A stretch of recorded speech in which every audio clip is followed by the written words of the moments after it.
is killing, millions and millions of people. Me and my team, along with Sam Watson and his team, we're going to stand together and fight this disease. I come this way before, traveled through the open door. Circumstances navigated the path, and life happened all so fast. No, it got lonely sometimes. You see, I know we couldn't make it. Even when I'm offbeat, I still land on my feet, and nothing can shake me, cause I know life took a hold on. I never. This is where I am destined to be. I'm not ready to give up. I believe in the miracle of life. Life's a play with no rehearsal. Learn quickly, they'll come for your role. Games can play, can't take it personal, cause the devil is a liar. I'm telling you the truth, it's only what you do, some things you gotta do, Despite the millions, second, see the blessing in it. But much expected, much is given. When I made the living, now I'm giving back to the children. Never let the power come first before your happiness. Yes, you can be the best if you go the distance. Mix a little sweat with your persistence. You know that the best things are never instant. Just shine, let us see your brilliance. Get up, open up your eyes now. It's the moment of truth. No backing down. We're bringing it to life. For the children, it's a given. You gotta give it, be a blessing. This my personal statement. Run the game like I'm aces. Learn to develop patience, determined to be the greatest. Yeah, bobbing and weaving, they changing up like the seasons. Indigenous to the grind, so I do it for all my people. Jabbing the competition, back up against the ropes. You fighting for recognition, I'm fighting just to promote equality where we lack it. While cancer slowing our road, I'm confident we'll make it. We focus on common goals. Yeah, give back, give love, give in some way. Never give up, stand tall to fight another day. 2 toes, 2 feet, I stand on the ground. I'm going wrestle and fight this final round. That's a play for no rehearsal.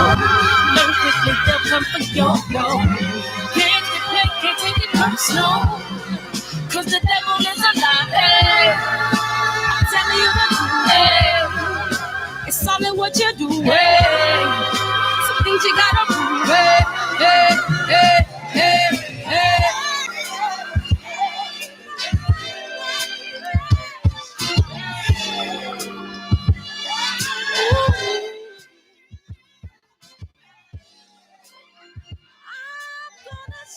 Barbershop conversation, man. How's everybody feeling? What up, Urine? You had to double down twice, huh? Bomb Squad. What up, Robert? Michael McGee, M Square. I can't see the rest of the chat. Let's see. Oh shit. Oh man, that's the God damn. YouTube done blocked the chat. I can't see the chat. I can see. Damn. All right, I'm gonna have to put it on delay. One sec. I gotta go to my channel so I can see y'all chat. I'm gonna be delayed. I'm gonna be delayed in the response to your comments, okay? Just so you guys know. I can see the chat now. I'm gonna be like 8 seconds behind. All right. So I'm gonna have to watch it on the damn, that's gonna be weird. Okay, let's get it in. Anyways, man, how's everybody feeling, man? What up, me or Shy Baby? Mr. Tiptoe stepping on your marble floors. I gotta go listen to that. I gotta go listen to that Rick Ross, man. Who else we got in here? Mr. Finesse in the building. Too cool, man. What up, El Mas Loco? You more crazy and more crazy. What up, Cheese? Underground Asylum. What's good? 254. Eric Bowen, man. What up? TB, what up, man? How you feel? How you feel? Damn, man. So how's everybody feeling, man? Hopefully everyone had a great Monday. And yeah, man. So I get up to I get up and y'all sending me messages like Andre Ward at it again. Man, tell Andre Ward just to be quiet at this stage. Just be quiet. Okay? It's not about you anymore. We don't need your opinion. Every time, I've here's the catch with Andre Ward. He's not really an authentic person. People say, "Oh, because he talks straight and he has a clean bill of health in terms of never gotten in any trouble, straightforward, clean, straight and narrow kid." But here's the catch. Here's what defines a man's character. And please send this to Andre Ward. He said Deontay Wilder don't want the rematch. Tyson Fury should go to the UK and fight at Wembley Stadium. That was December 1st that night, right? He apologized with a half truth. I told both fighters. No, you didn't. You told Deontay Wilder. You understand? Now he doubled downs again. He's challenging the same man and saying, "Oh, I wouldn't want that." What'd he say? It's going to be interesting to see if he takes the rematch. I wouldn't recommend it. I wouldn't recommend it. I wouldn't recommend it. I say this, even if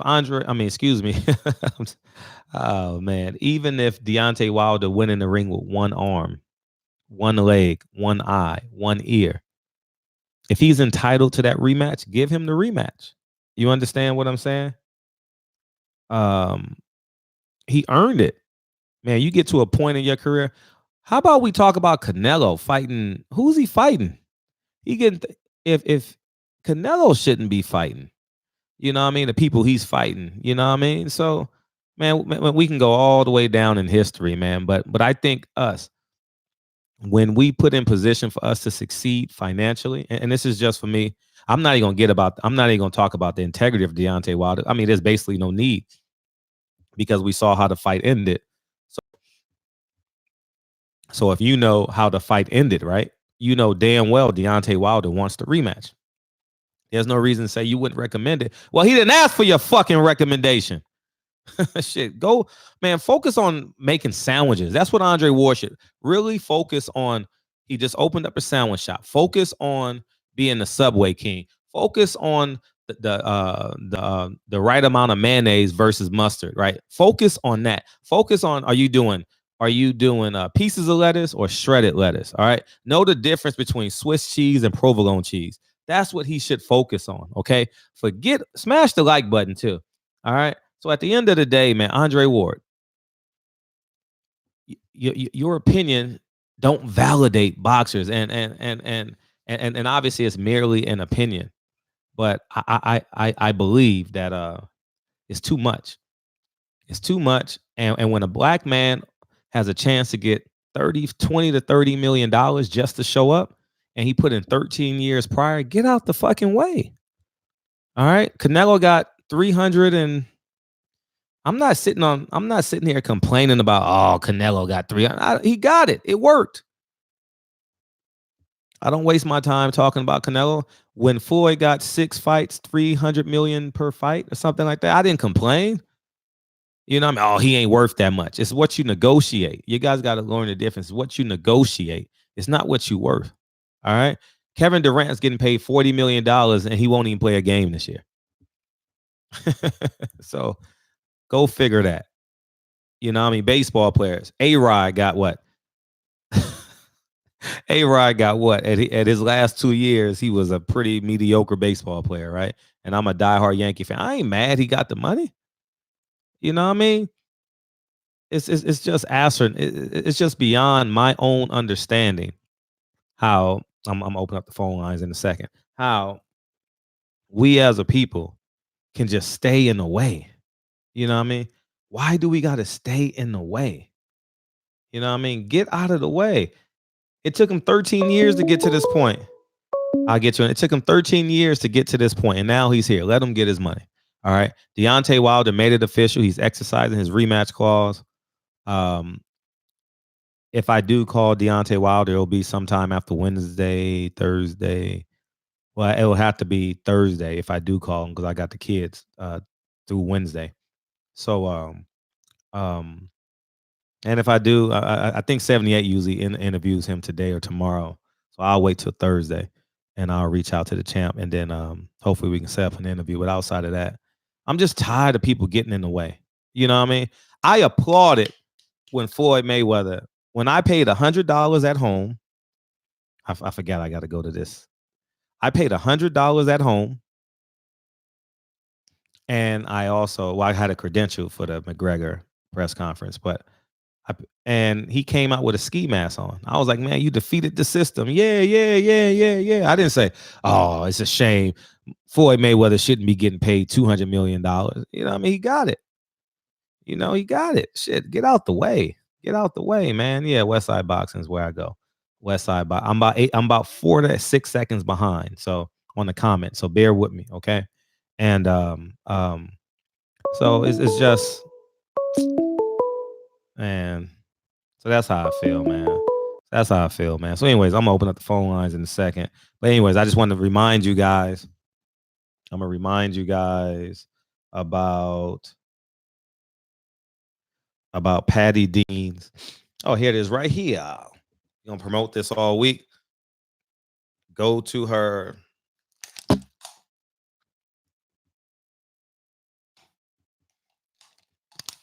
All right, Black Habits, man. In celebration of Black Habits, right? What Deontay Wilder came out to, right? $30 on her website. I'm gonna put it in the $30. Go support. I'm gonna support this all week.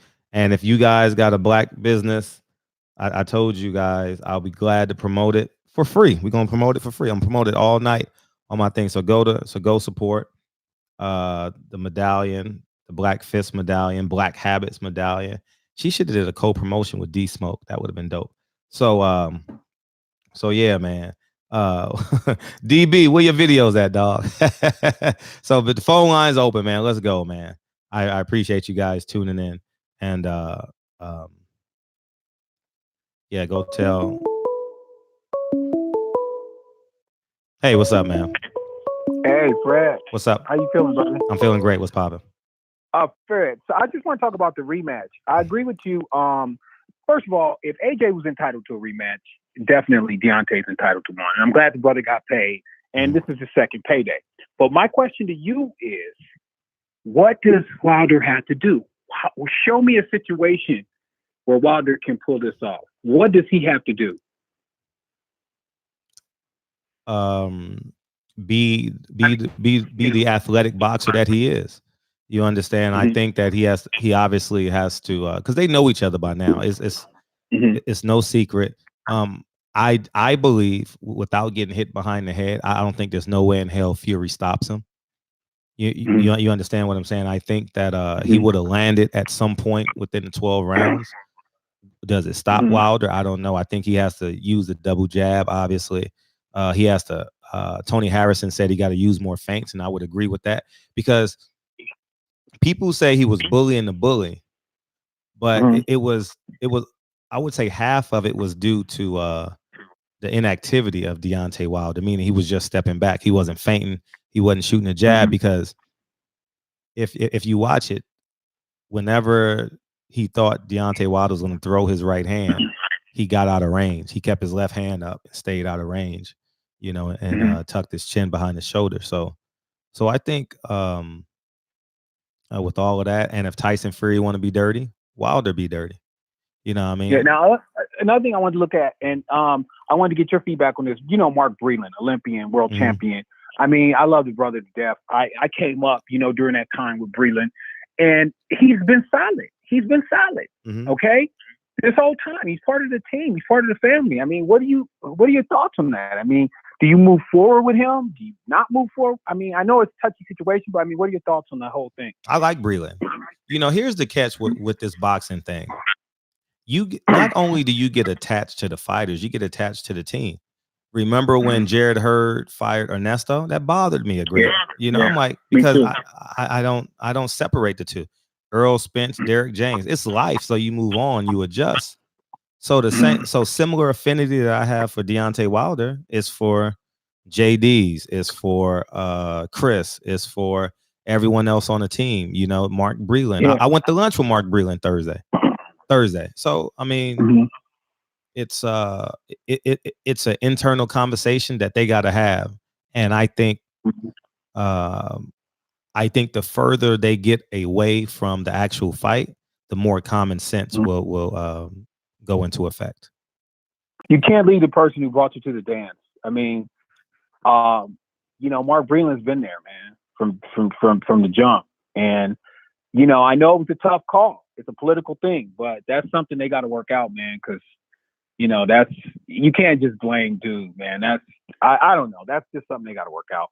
I heard your call with Tony Harrison, man. That was lovely. Oh, thank you. That was a good call. I appreciate you. All right, well, I just wanted to holler at you, Fred. Thank you. Just stay up, man, and hang in there, and stay up. Don't let nobody get you down. Oh, love for sure. Peace. Yeah. Triple OG, man. We couldn't get you on. Yeah, Sniper. How you doing, man? How you doing? How you feel? How you feel? You 25? Oh, you ain't 25, motherfucker. How you feel? 64-year-old Grant. What's up, man? 64-year-old G, man. What's up? What's up? What's up? I guess he hung up, man. He's shy. You shy tonight, man? Where you at? There's nothing wrong with his phone. So yeah, man. So I'm just going back and forth from you need this in your life. 12, double check the details. Gotta cross my T's and dot my I's or I can't sleep well. What's up? Made $1 million off of retail. What's good with it, Fred? Not much. I'm popping. Man, hey, I think your analysis is definitely correct.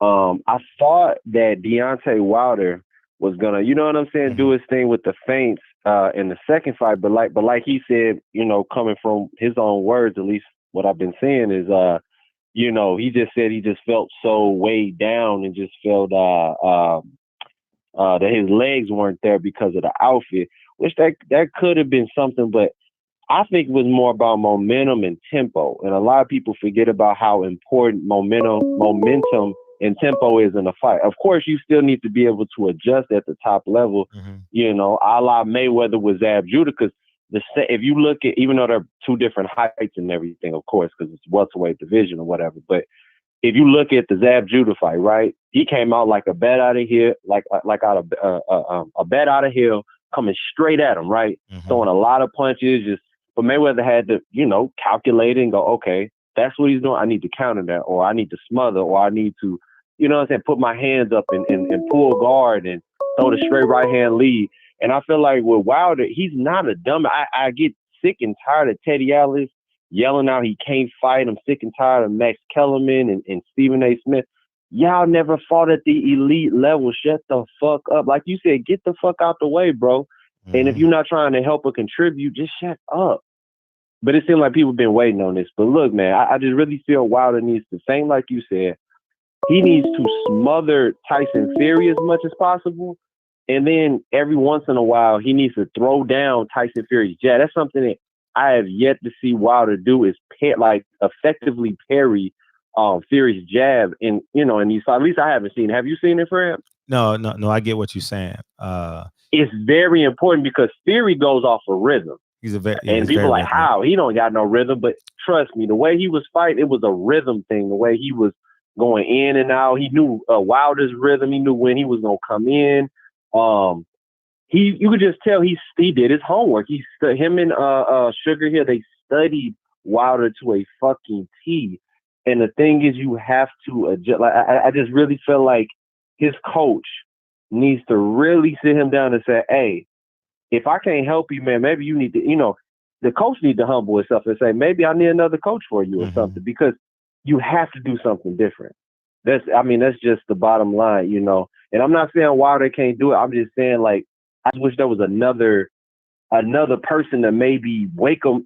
I don't know.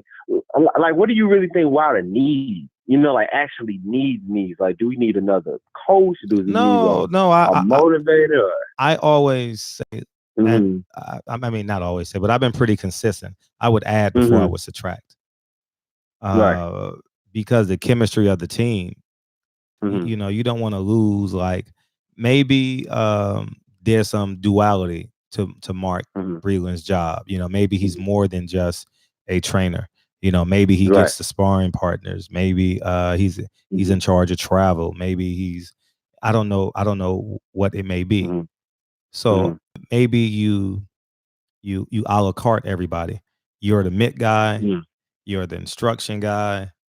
You understand? You're the drills guy. You're the strength and conditioning guy. You know, you understand what I'm saying? So maybe it's all of that. I would try that as opposed to subtracting. It's just my humble opinion, you know. And they kept saying, Jay Diaz in the corner kept saying, because I was listening to the tracks in the corner, and he was saying, push Fury back and throw the right hand. I just don't feel like that was the right advice. And I'm not shitting on Jay. I think Jay's a great guy, good guy, whatever, right? But that was just not the right advice. Like, it just, I don't know, like when you're in the heat of the battle and you really need that sound advice, it just wasn't there, man. That's another thing I was listening to too. I was like, dang, that's not his legs gone. Like, how's he gonna push him back with no legs? That's like, I don't know, it just don't make sense to me. So when shit get rough and tough, you already know how I feel about it, because I already text you in the Instagram chat about it. But what do you really feel that's gonna be legal that Wilder can do? Because if Fury can just do what the fuck you want to do, fuck legal. Put the pressure on the ref. He needs to get Bernard Hopkins on that. He needs to start fucking some shit up. The worst thing he can do is get a point taken away. Fuck legal. Yeah, it's the worst thing he can do. Exactly. And then after you get the point taken away, you hold back a little bit. But you're gonna get away with it for 3 or 4 rounds. Tyson Fury got away with it for the entire fight. The whole fight. I mean, it was, I'm literally screaming at the TV. I'm like, what the fuck is this shit? Like, and it wasn't, look, I get it. Fury is talented. And it's my last point. Fury is talented. We're not going to take away from his talent. We know he's talented. You don't get to be at the elite level without talent. Sure. But there's something to intentionally hitting somebody behind the head 9 times. The shit he was doing was just dirty. He had him in a headlock constantly. He was squeezing his neck. There's one still shot, and I'm going to send it to you. He's squeezing Wilder's neck. And maybe Wilder need to punch him in. When he squeezes your neck, punch that motherfucker in his butt. I ain't going to feel no type of way about him. Like, yes. Because at the end of the day, Katie Ellis did say something on his podcast. So I was listening just to hear what that greedy motherfucker had to say. He said some shit like, oh, if the bully gets bullied, you get to see what really happens when the bully gets bullied. Wilder been running on luck for so long. When he finally found somebody who wasn't scared of him, this is how he really reacts when somebody's not scared of him. And that's some bullshit. And I want him to shut everybody's mouth up. Bully Tyson. If Tyson want to play the bully role, fuck his monkey ass up, and that's my call. Fuck his ass up. Appreciate you. Yeah. Wow. Yeah, man. We're gonna have to go to 3 minutes because y'all want to get in on this phone call. So we'll go 3 minutes. That way we can get as many calls in as possible. But Deontay Wilder is going. I don't have no concerns. I mean, I don't. Let me tip the B12. Double check the details. We have to go without the music since it's such a hot show. I can't sleep well. What up? What's up, man? How you feel? Hey, what's up? It's Top Cat. Oh, this Top Cat. What's up, man? What's up? Oh, man, slow motion, man. You know, I just can't believe what I'm hearing.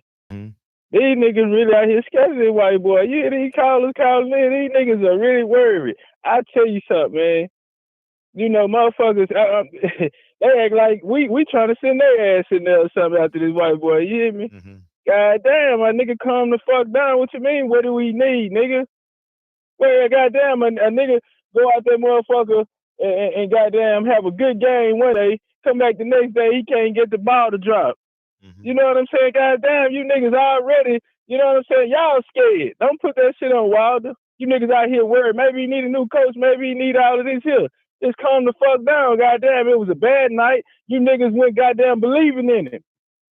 That's what happened, nigga. You niggas lost a spiritual walk. You niggas wasn't really riding. How we know? You see the goddamn after effects. Goddamn bricks came over here. You can't hear nobody in the goddamn building but them. Booed the national anthem and everything. Nigga came through here and ran right over you niggas. Now y'all out here talking about what can change. Your motherfucking ass can change, nigga. Get your ass off the fence, nigga, and get on side of the goddamn king. That's how you change it. You niggas ain't really ride. You niggas soft in the heart. You niggas soft in the heart. You know what I'm saying? What happened to Deontay Wilder? He really shouldn't have even been fighting that night, goddamn. I mean, all of the signs, man, it just went that night. It was a goddamn eerie feeling in the air, goddamn. And I'm telling you, everywhere I was went, man, we kept saying, man, this shit just don't feel right tonight. You know what I'm saying? This shit don't feel right tonight. And when that nigga Wilder, you could just peep his body language. You could just peep his body language. Even when he came out, even before the bell.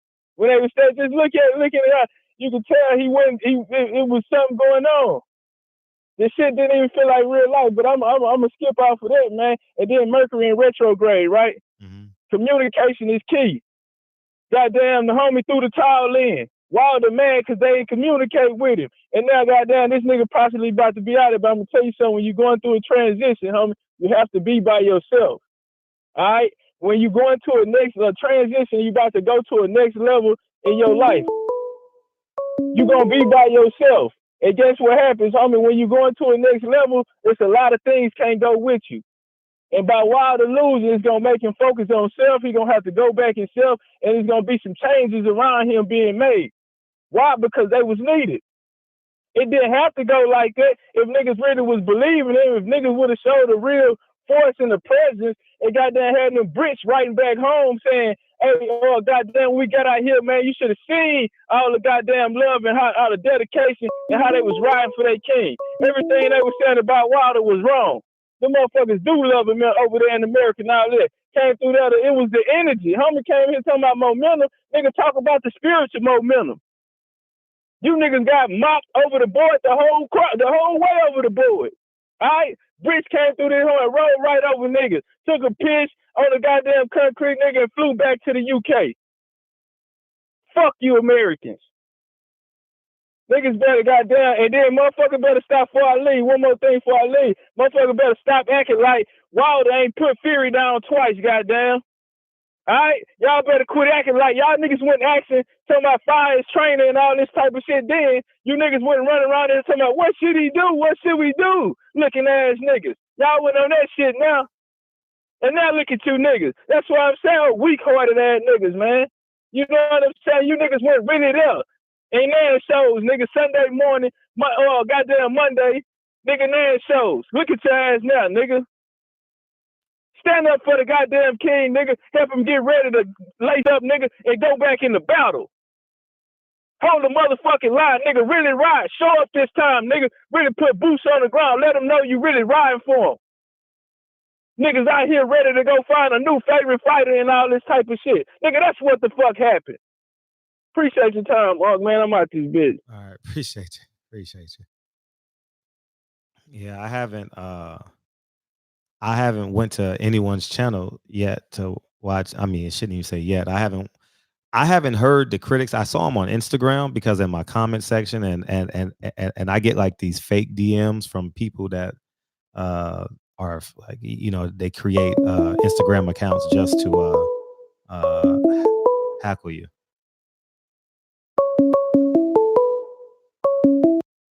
$832, what's up? 832. Hey, this is Big Trent out of H-Town. Hey, what's up, man? Welcome to the show, man. Welcome. Man, long time here, man. First time. I'm riding with the homie. Just got off the phone, man. He from H-Town too. Man, Wilder just came in there. He was right, man. He's 100% right, man. So we sitting up here, man. We gotta have boots on the ground, man. But one thing I say about Wilder, he a soldier, man. Mm-hmm. That man came in underboxed. He wasn't ready for the next game plan. But right now, we ready. We riding with Wilder till the Bears come home next time, man. Mm-hmm. Well, hello. So go ahead, tell us. What kind of suggestions do you have, Big Trent, for Wilder? What do you feel he failed at, man? Man, being a boxer myself down the H-Town, man, training these young plus, man, Wilder just needs to come back in. Get with the same trainers, man. Do his thing. Nah, I disagree, big homie. He don't need to be with the same trainers. He need new trainers. Y'all got your own show.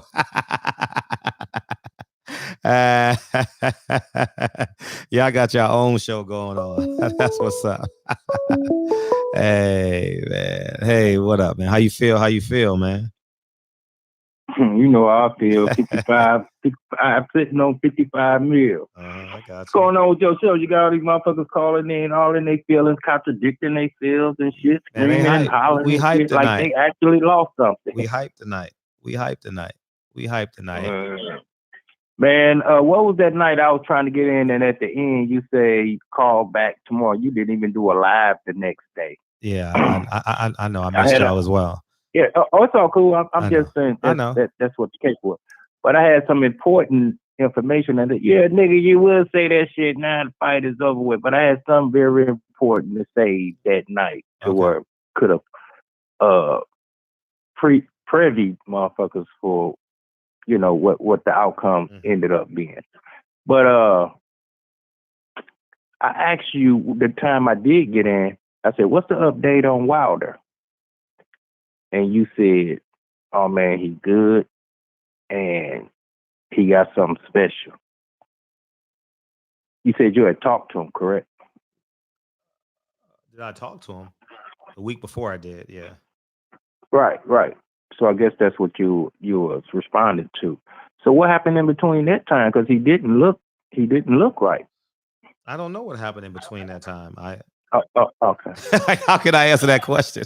I'm at home talking to y'all. I because I didn't know the answer. That's why I had to ask. I thought you would. You know, the same reason why I asked you the first time. You know what's going on with him, because he had a history. When I did get in, we had the conversation. I said he have a history of going into the ring. Yeah. With some type of yeah. And then I said, "Is that the case this time?" You said, "No, not to my knowledge." No, not to my knowledge. I really don't talk to Deontay Wilder Fight Week. I've been pretty consistent about that. Because I think, and I've even told Deontay Wilder on this show. Remember that Saturday? I think he needs to wear gloves, and I think he needs to stall out on being so approachable.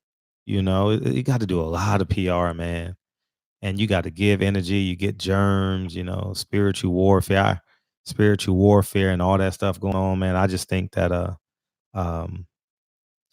he got to start protecting that stuff, man. You think that played a part into everything? I believe in the butterfly effect. So I'm always going to believe that everything matters. Well, that comes with the territory. I know I got to hurry get up. I heard the phone ringing, but that comes with the territory of being the people's champ. Sure. Ali had to do it and all that, and he took his losses and he came back. But this is one strategy I wish he would have used to be able to make that fight very, very more competitive. You see how Marcos Maidana throw his punches, that over the head shot, overhand right, yeah, that overhand right or overhand, either or, both hands. Man, Fury was open for that so many times. He would have put his forehead in his chest and muscled him on back and hit him with some of those shots. Tell me the difference of the fight that wouldn't have made a big difference in that fight. Yeah. Instead of trying to fight tall with a taller guy that's weighing heavier and leaning on you, and I would put my head in his chest because he wasn't bagging up. So I'm gonna meet you right there, push you back with my shoulders, and throw them overhead. Throw that overhand loop.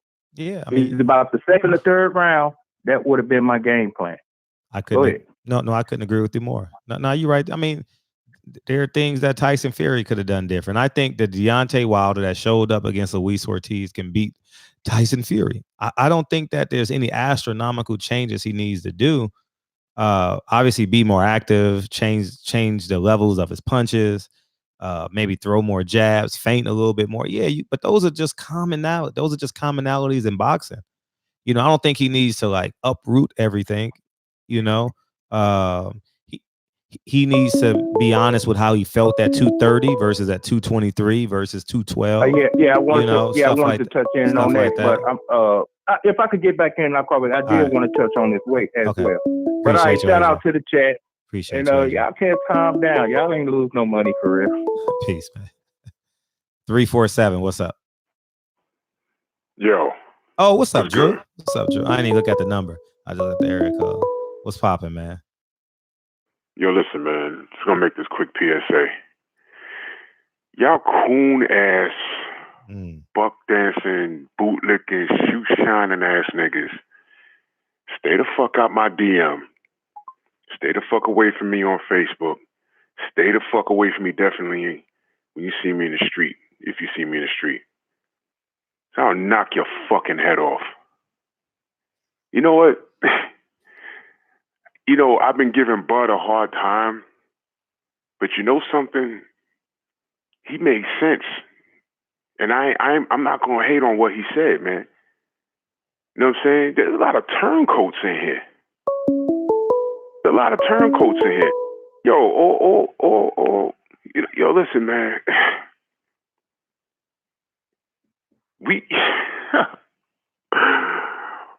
All skin folk ain't your kinfolk, man.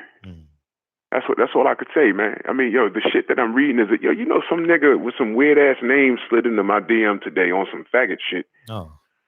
Was talking about Wilder brought this shit on himself. He anchored this fight on Black History Month and said something about him asking Fury about Black history and trivia question. Yo, listen. Let me explain something to you. We ain't asked for shit. Nigga, we ain't even asked to come to this country. Fuck you talking about, nigga? What are you really trying to say, nigga? I am unapologetically who the fuck I am. I fucking live in this skin, B. I've been 44 years on this planet, man. The first time I dealt with real racism was the moment I left New York City. And guess what happened? Below the Mason-Dixon line. Couldn't believe it. But that was my nigga wake-up call, and it happened to me when I was only 11 years old. And I can only imagine what my parents and grandparents who've been living it, and they had to deal with it from birth. I was fortunate enough to grow up in the city of New York. So I got some cornball-ass nigga.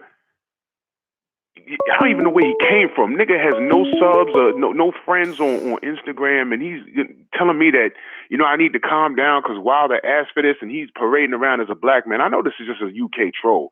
Listen, let me explain something to all you motherfuckers. This is not the time to be holding hands and singing Kumbaya. This ain't the time for that. Don't fucking call me racist because I'm supporting the black guy. Don't call me racist. Y'all don't say that shit to the Filipinos. Y'all don't say that shit to the Puerto Ricans. Y'all don't say that shit to the Mexicans. Y'all don't say that shit to no fucking body else but us. The moment we back somebody, and we don't even have to broadcast, we backing them because we black. We could just say, I think he's gonna win. Oh, you're doing it because you're black. Well, you know what, motherfucker? So what? Why the fuck are you supporting Fury? With your blonde hair and blue eyes, with your red hair and green eyes. Don't fucking question me. We've been trying to keep this boxing from the jump. But don't tell me, as a black person, a person of color, don't tell me, I'm not here to discuss the racist thing. I'm just trying to discuss boxing.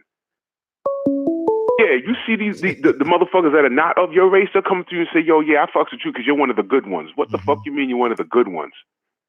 Nigga, you need to wake the fuck up and smell the goddamn failure. This is war, whether you like it or not. I could keep it boxing, but don't ever in your life question me. You goddamn right. I'm ride or die bomb squad. You goddamn right. And this loss hurt. But you want to talk boxing? Let's talk boxing. The brother got hit behind the head. He fought dirty. I don't think Wilder was prepared for how dirty of a fight it was going to be. Were there some health issues going on in there? To me, personally, off the eye test after the second round, to me, he didn't look right. Now, I don't know what the fuck was going on in the camp. I don't know if he was sick or not. I don't know anything. But going off the eye test, that was not the same guy that I've seen for the past 40 fights. It wasn't the same guy. Does he need the running back? Absolutely. I'm reading all this bullshit on Facebook and on the gram. No, he don't need to. No, motherfucker, get your ass right back in there. Because he wants to get his ass right back in there, and he should. Because that wasn't the right guy we saw. But you know what? It wasn't the blueprint for Wilder, because that wasn't the Wilder I was used to seeing. What it was the blueprint for Tyson Fury.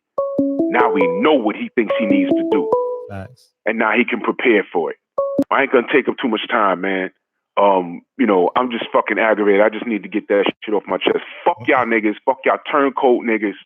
All right? Stay the fuck away from me. Stay the fuck off the internet with this bullshit. Take your dumb ass over to these UK troll ass channels. Stay the fuck away from us. We ride or die over here. Facts. Fuck what you heard. Facts. LDBC strong. Yo, love you, brother. I love you too. We got a special guest, man. Lay off on the calls, man. I got to make a call right now. He's making headlines. Ticket, I got to call you after this call, okay? I got to make this call real quick. We got a special guest. Let me.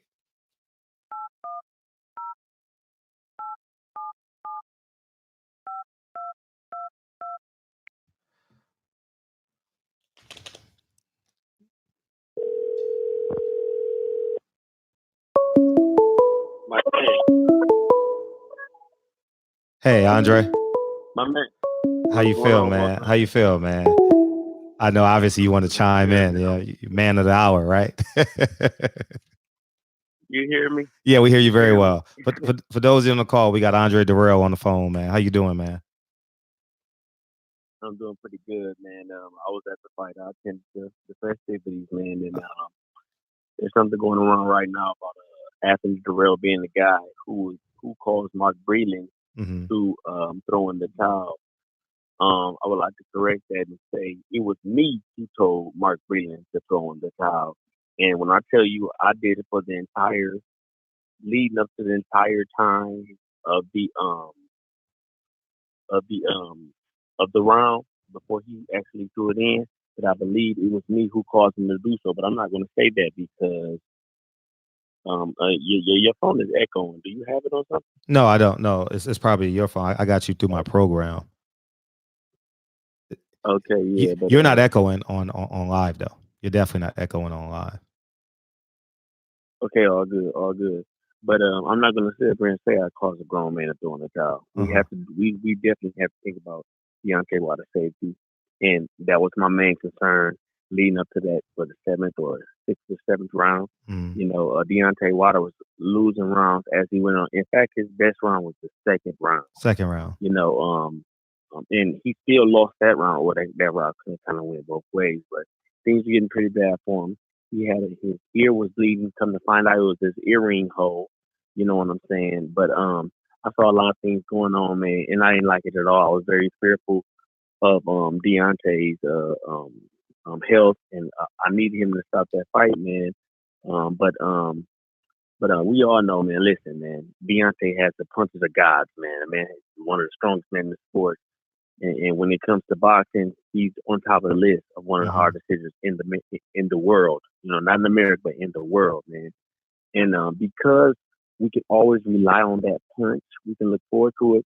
We can cause him to take a lot of harm trying to lead up to that punch if he gets the opportunity to land it. You know, and that could be the very thing that causes him to be hurt badly in this game. You know what I'm saying? So. I would like to talk to Deontay Wilder when I have the opportunity. I'm actually be looking forward to it. But I'm a fighter myself, man. I know what it is to get in that ring and take those kind of punches, man. And you guys can think that he could have been okay and came back from it, but I saw and I know that there was no way possible. And I'm sure there's plenty of coaches that can back me up on that. How far away were you from the corner? Man, listen, I was probably about 4 rows back, maybe 5, and I walked right up to their corners, right beyond the gate. And I was surprised nobody set me down, you know, but because I was screaming frantically. In fact,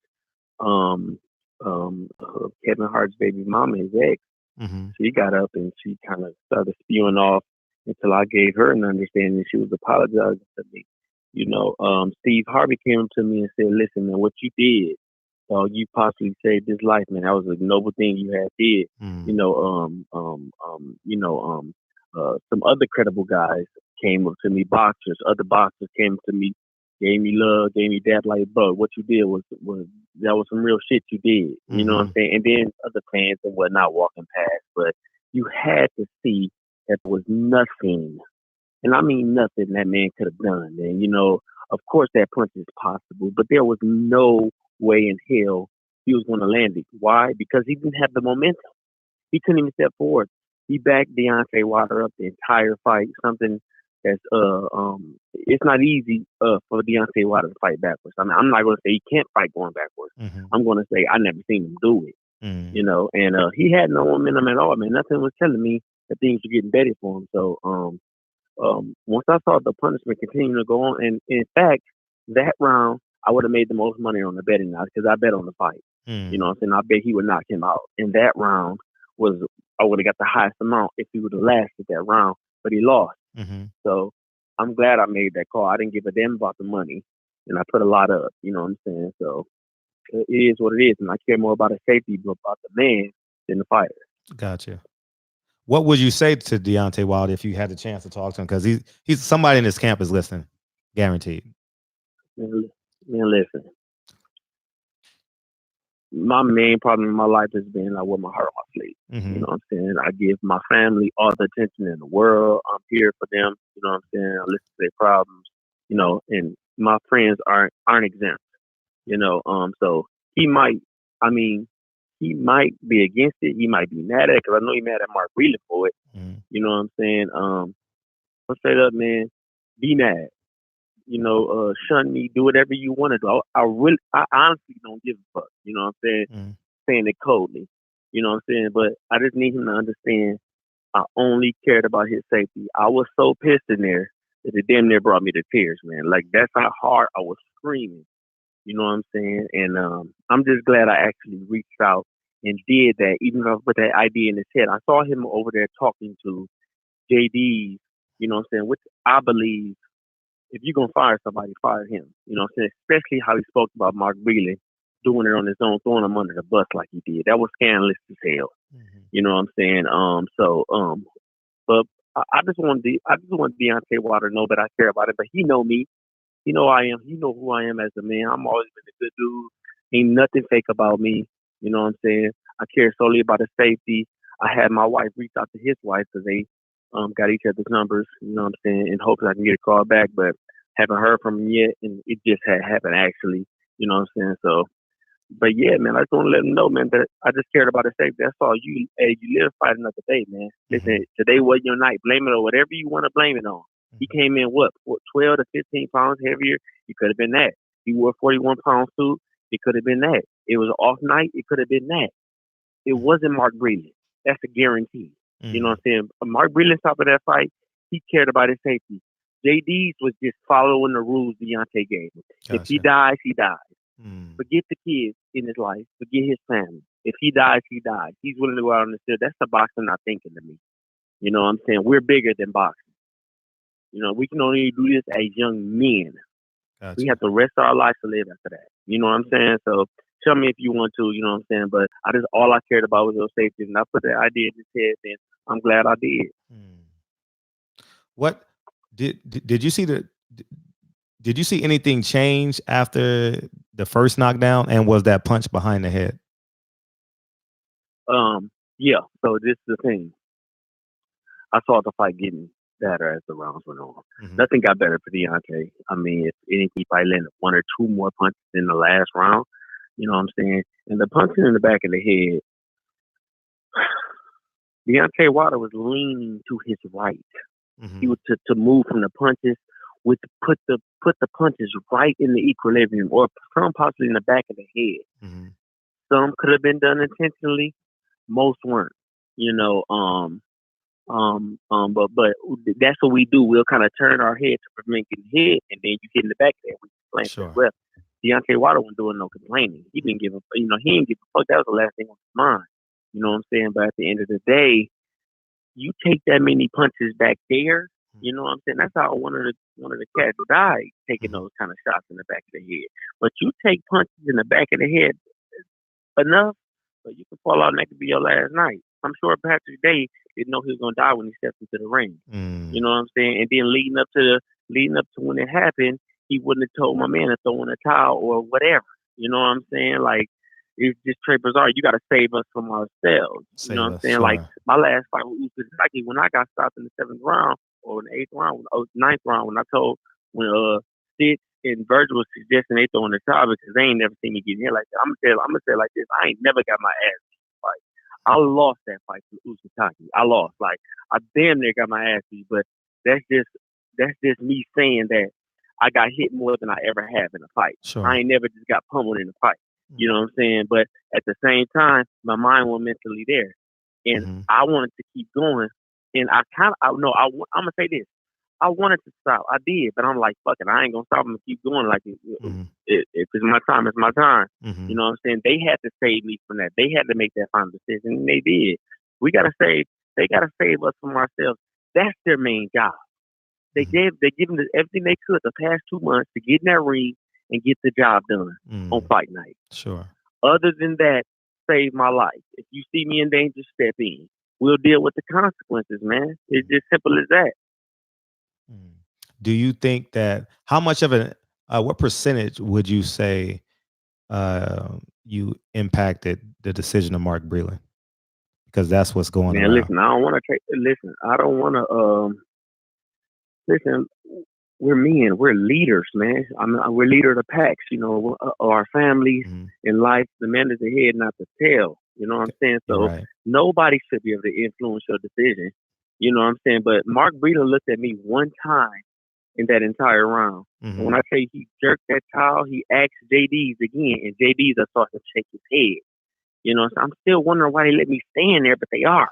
You know, and then he turned back and he just. So you heard the conversation between JD's and Mark Breland? I didn't hear it at all. I didn't hear it at all. Okay. I just know Mark Breland said, "Shit, I throw in the towel," and I know JD said no. I know this. Like, I know by the what was going on. I was in his fucking ear, man. You know, I was screaming up to my, to my lungs, bro. I was screaming loud, like, bro, stop the fight. Like, when I tell you, like I said, man, I didn't give a damn about being stared at, nothing. I didn't like how Deontay was looking. I ain't never seen Deontay get his ass whooped. I seen Deontay laying punches. You know what I'm saying? Like, I seen him get outboxed.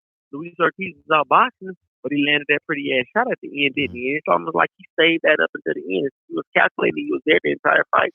And he finally got that opportunity and put that right hand. And it's like he didn't throw that right hand until it was time to throw it. You know what I'm saying? Put that boy on his ass. And it was beautiful. And we seen the outcome. I ain't never seen Deontay get his ass whooped. You know what I'm saying? It ain't about taking the ass whooping at this point, man. Listen, take the L. Most champions in the world, some of the greatest ever. Some of the greatest ever. If anybody call you in right now and get to talking about the greatest ever, and we all can agree they're the greatest ever, I guarantee they got losses on their record. Floyd Mayweather gives us the illusion that being undefeated is the best thing you could be. You know what I'm saying? Please, man. Like, we want to know how you come back from adversity. Gotcha. You know what I'm saying? How you gonna deal with the loss? You know what I'm saying? When you gain it all back, the victory is just much sweeter. We know this. You know what I'm saying? Fans know this. They feel this. That's what they love most about boxing. You know what I'm saying? They want to see the motherfucker that they believe in come back and shut everybody down. You know what I'm saying? That's the thing. So don't get caught up in that glamorous I'm undefeated thing. You know what I'm saying? Like, and Deontay, ironically, the knockout power he has, somebody throws a towel in for him, like he quits or whatever you want to call it. He didn't quit, but the towel gets thrown in. Like, it is embarrassing. I understand. But most motherfuckers can't do what we do, man. No matter what they got to say, man. Just understand you can go back in the gym the next day if you want to, get your work in, step in that motherfucking ring, and then display your talents all over again, man. Listen, once you get that victory, it's like that loss never fucking happened, dog. Niggas don't go back in time getting to talk about all the loss you had once you come back and you take over. Ain't nobody thinking about that shit. Like, we gotta think about it when it's time for us to calculate your loss. And who did he lose to? Yeah, oh yeah, that's right. Who gives a fuck, man? He's a man now. Again. That's what's sweet about it. You know what I'm saying? What's sweet about an athlete, a football player, basketball player, boxer, You know what I'm saying? I don't know what he do when he coming from the gutter. When I come from Flint, Michigan, motherfuckers coming from the mud, Alabama streets. You know what I'm saying? Sure. Bum. You know what I'm saying? Nothing expected of them. Statistics says that these motherfuckers gonna end up dead and in jail. That's what we're supposed to be. How glorious is it? Like, that's why stories are being told on HBO, Showtime. That's why we get to see. So I guarantee Black Fires are probably the reason stories are being told before the fights happen, because we have compelling stories. You know what I'm saying? Don't trip on no fucking loss, on how you lost. The harder you fail, the quicker you get back up on your shield and you handle your motherfucking business. Deontay got the attitude to do that. Listen, when I tell you I'm more motivated by Deontay, every conversation we done had, I always told him this. Last time we was in LA together some months back, I was telling him this. It was Deontay. We all know he likes shit. If you took Deontay's power away, stripped it, and put him in the ring as a fighter, just listen, man, dog, come on. Like, I'm not gonna explain that situation. You put what you want to put on that. You know what I'm saying? But he got that power. He didn't have the skills. Nobody believed it. If you said Deontay is going to be on this stage making millions of dollars when he came out of Olympics, everybody would have shut you down. Like, man, you out of your motherfucking mind. Ain't nobody ever seen this boy fight. People were saying he should stay amateur long so he can get a little better. You know what I'm saying? What got Deontay to this point? What got him to this point right here? What was it? 41-0 before he lost. 42-0 before he lost. 40 knockouts, 39 knockouts. And listen, his attitude toward himself, his belief in himself, that's what got him to this motherfucking stage, man. That's why he could work with JD, because JD is the motherfucker who didn't give a damn if he died in that ring or not. Point blank, period. I don't give a fuck what he got to say about that. I don't give a fuck how much love he gave. JD didn't give a fuck about your life. Whoever listens, JD don't give a fuck about his life. He followed the rules. That's why he said, no, I ain't stopping the fight. He decided to throw it in. Deontay told me not to throw it in, so I ain't going to throw it in. Simple as that. But if that was his son, that wouldn't be the case. Guaranteed if he saw his son getting his ass whooped like that, that wouldn't have been the case. You ain't see no hope in Deontay Wilder. You couldn't depend on the punch landing. He didn't have the momentum to land the fucking punch. It wasn't going to happen.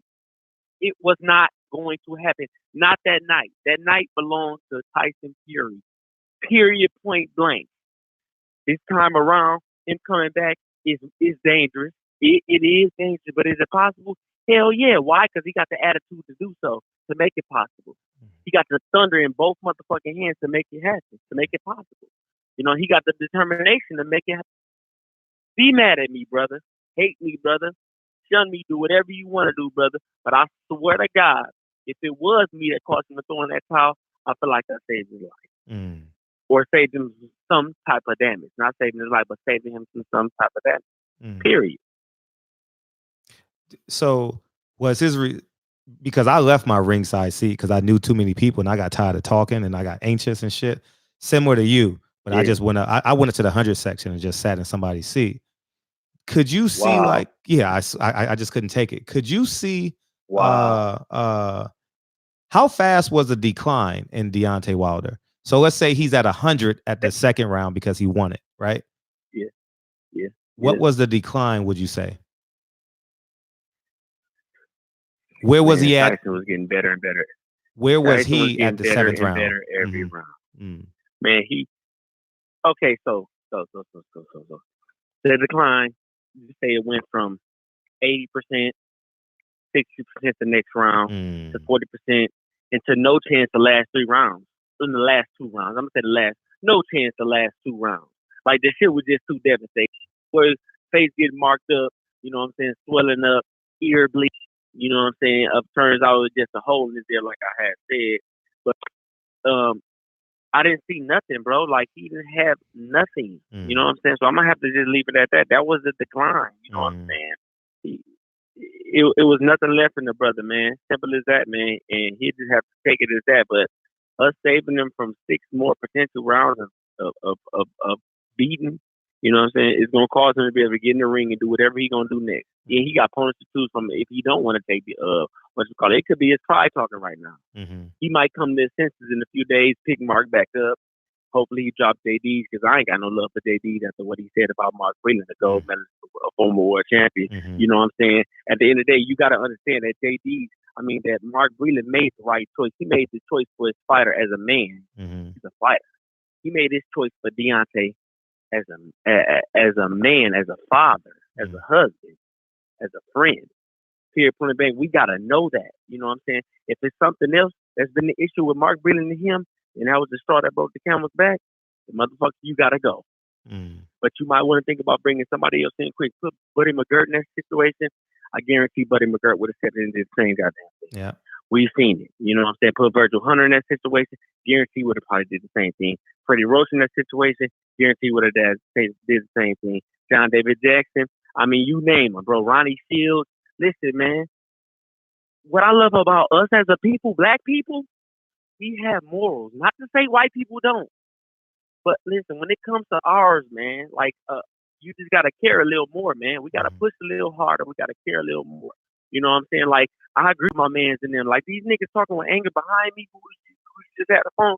These niggas going there. I'm like, God damn, this show is brutal. I ain't never heard this show before. I just go on YouTube and boom, it's a live thing going on.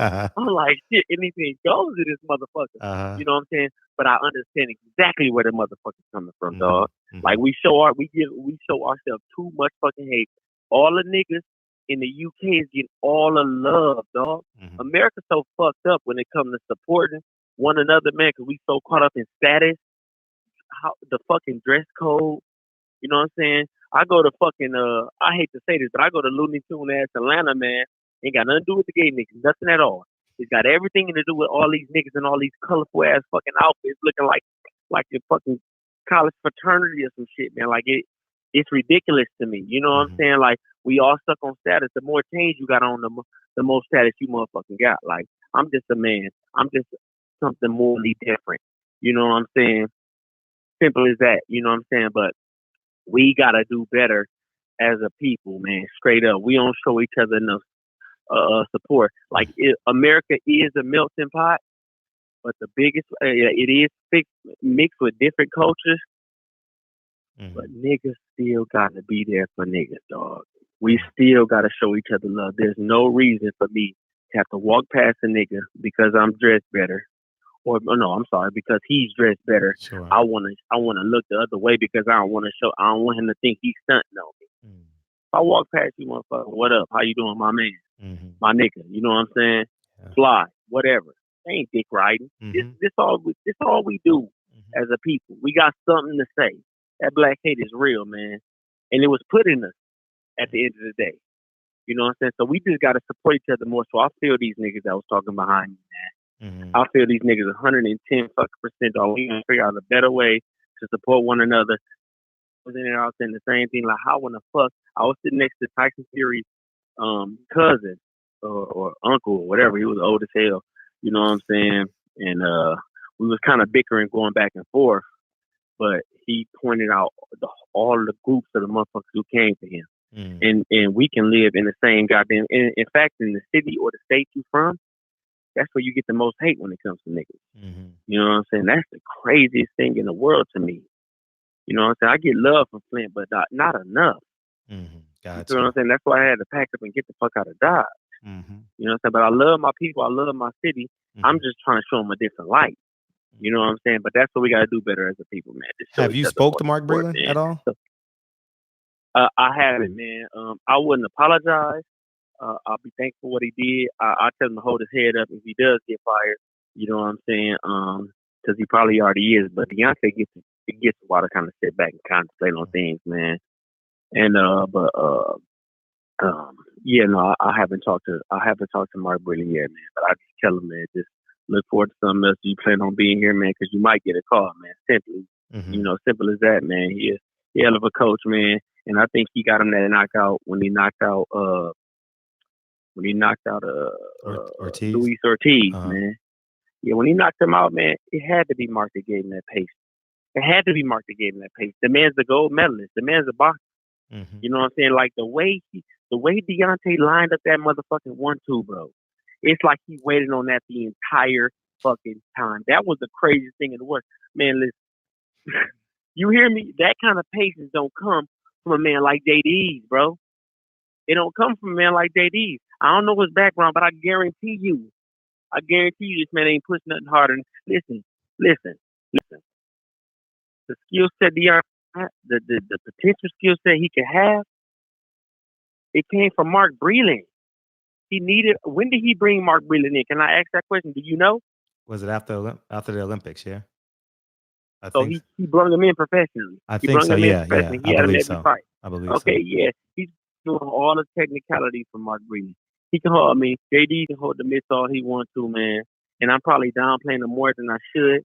You know what I'm saying? But I'm really pissed how he threw him under the bus, man. We supposed to be a team in there. You supposed to sit back and say, let's think this through, champ. We're gonna sit down. You know how you go to God with your problem before you go to anyone else. We're gonna come together. We're gonna sit down and we're gonna talk this through before we make any irrational decisions. Let's sit down. I'm gonna sit down. Me and Mark Breland gonna sit down and we're gonna call you in and we're gonna tell you the circumstances and then we're gonna make that decision right there amongst us all. Because that's what a real man gonna do. Not saying I ain't saying this about Deontay. I'm saying it's about JD. A real man will confront his demons right in his fucking face. Anytime I got a problem with somebody, bro, in this texting world, when you can easily just shoot a motherfucker, you know what I'm saying? I call. If I got the opportunity to be in his face, I put the phone down and I meet him. Any problem I got, whether I caused it or whether I want it to get fixed, or if you're important enough to me, I'm gonna be in your face and I'm gonna try to see it through. You know what I'm saying? Or I'm gonna tell you why you can't. You know what I'm saying? He made an irrational decision, Deontay Wilder, based off emotions and feelings. I understand that he did what he felt like he needed to do. No blame at all. JD was supposed to handle that differently. I hate how he threw that man under the bus. That was some out cold shit, dog. Period. He ain't teaching that man better than Mark Breland is. Guaranteed. Well, I mean, you said a lot. You said a lot, man. You said a lot, man. Listen, that's all I want to say. Yeah, Wilder's team is texting me right now, so they listening to you talk. I'm watching. I'm reading. They are. Yeah, they listen. Yeah, they listen to you. Listen, man, listen. Yeah, I don't care, man. Listen, I got love for Wilder, man. I was sure his brother was looking at me sitting there yelling, bro. He probably was. Everybody who was in three, except the ones across from me on the other side of the ring, I guarantee the ones that could see me on every other aspect of them rings, they saw me, they heard me. I didn't give a damn. I didn't care about being embarrassed, bro. I all through tears because I hated seeing what I was seeing. I did it solely because I gave a fuck about who he is. He was not supposed to get this far. He's here. That's how good God is, man. He displayed his power in belief. He displayed his power in belief. You know what I'm saying? That's why I believe in myself like I do still. That's why I ain't looking forward to somebody believing me for me. I'm going to do it for myself. Deontay Wilder gave me that, man. Now, I'm going to apologize right now if I'm shunning this man too hard, if I'm going in too hard on JD's, man. But again, it's for a reason. I don't like how he went in on Mark Breland, man. I can tell that man got a kind heart. I can tell that man cared about his fighter. JD should have cared more. Period, man. So they can say whatever they want to say about me, man. Have your way. I am totally okay if I influence that man's decision. I'm okay with it. All my life, I wouldn't change it for the world, man. I appreciate it, man. Wow, you said a lot. We're about to do a whole nother live on this. That's all. No, I appreciate it. That's all, brother. You know what I'm saying? No question about it. No, speak in your authentic voice. No, please speak in your authentic voice, man. I think it's that important. You know, I saw and I'm gonna have a private conversation with D because he respects my opinion. I saw a declining Wilder. I saw. I mean, I was borderline like crying. Like I'm like, dude, something because it was like the fifth round. It was the fifth round. He and Tyson Fury was close together, and he was walking back to the corner, kind of knock-kneed. You understand what I'm saying? And I was like, oh shit. And then I didn't put it together until the sixth round when I noticed JD's was put the towel over his head to hide the bleeding, because I think he didn't want the inspector to see it, you know. And Deontay Wilder had his head down, and I'm sitting next to this. Yeah, and I'm sitting next to this white dude, and he tells me, and I said in my video earlier, I said the fight ain't going 12, and I believed him. You understand what I'm saying? But you know why you did mainly, though? You know why you did mainly? That's what I missed out on right there. Deontay had no legs. Like he said, his legs was fucked up. We saw that his legs, but if he got this piece for fuck it, like bro, okay. You know what I'm saying? We get to go again another day. But bro, did he stand firm at any time after those knockdowns, man? He didn't stand firm the entire last 2 rounds. His legs was literally everywhere, man. He could do everything but stand in that athletic positioning, you know what I'm saying, to get his shots off the right way. He had no legs, man. He was fumbling everywhere. His feet he kept falling everywhere. If he didn't get knocked down, he got pushed around. It was almost like when they was separated, he was trying to find his footing the whole time, and he never found it. And that's what made me worry so much. And I believe that's what got me up out of my seat. When everybody went to sit what down, round did you go to? What round did you get to the gate? At what round did you get? The last round. It was the last round. Oh, okay. Listen, the people in Showtime, whoever was, they came around. I didn't even know the motherfuckers behind me with the mic over my head, but they didn't have enough time to get nothing off by the time they got over there. You know what I'm saying? But yeah, man, bro, that's what got me there. His feet. And then you get hit in the equilibrium that many times, man. Some real detrimental shit can happen. You get hit in the equilibrium that many times, bro, in the back of the head in the equilibrium that many times. Let's just keep saying that. Because whether he turned his head or whether Tyson brung it around. And then my nephew, Leon, made a good point. Leon lost. Yeah. That pad in his gloves, man, that, bro, I ain't gonna lie, bro. I ain't never seen no shit like that, but you can see that clear as day. What's that? You know what I'm saying? That's What's that? The pad inside of Tyson Fury's Tyson Fury's glove. You gotta go to his page, and you can see how flabby it is. It's almost like, listen, if Floyd would have spotted that, Floyd would have said, "It's a no-go, nigga. You can take these. You can wear these. You ain't wearing them." Yeah. Swear to God, he would have said you ain't wearing them. And he brought me up on game. But Deontay Wilder's legs wasn't there, man. And that's what I cared about most. They say, like, I've never been in this situation before. You know, I've seen it. You know what I'm saying? In fact, I was in the gym with Pritchard Colin the night before he went to go fight. You know, with some good luck, hugged him. He took off. You know what I'm saying? Look at him. You know what I'm saying? But we kind of lose our speech and whatnot. Guarantee he ain't did that. But the man didn't look like a determined soul on his face.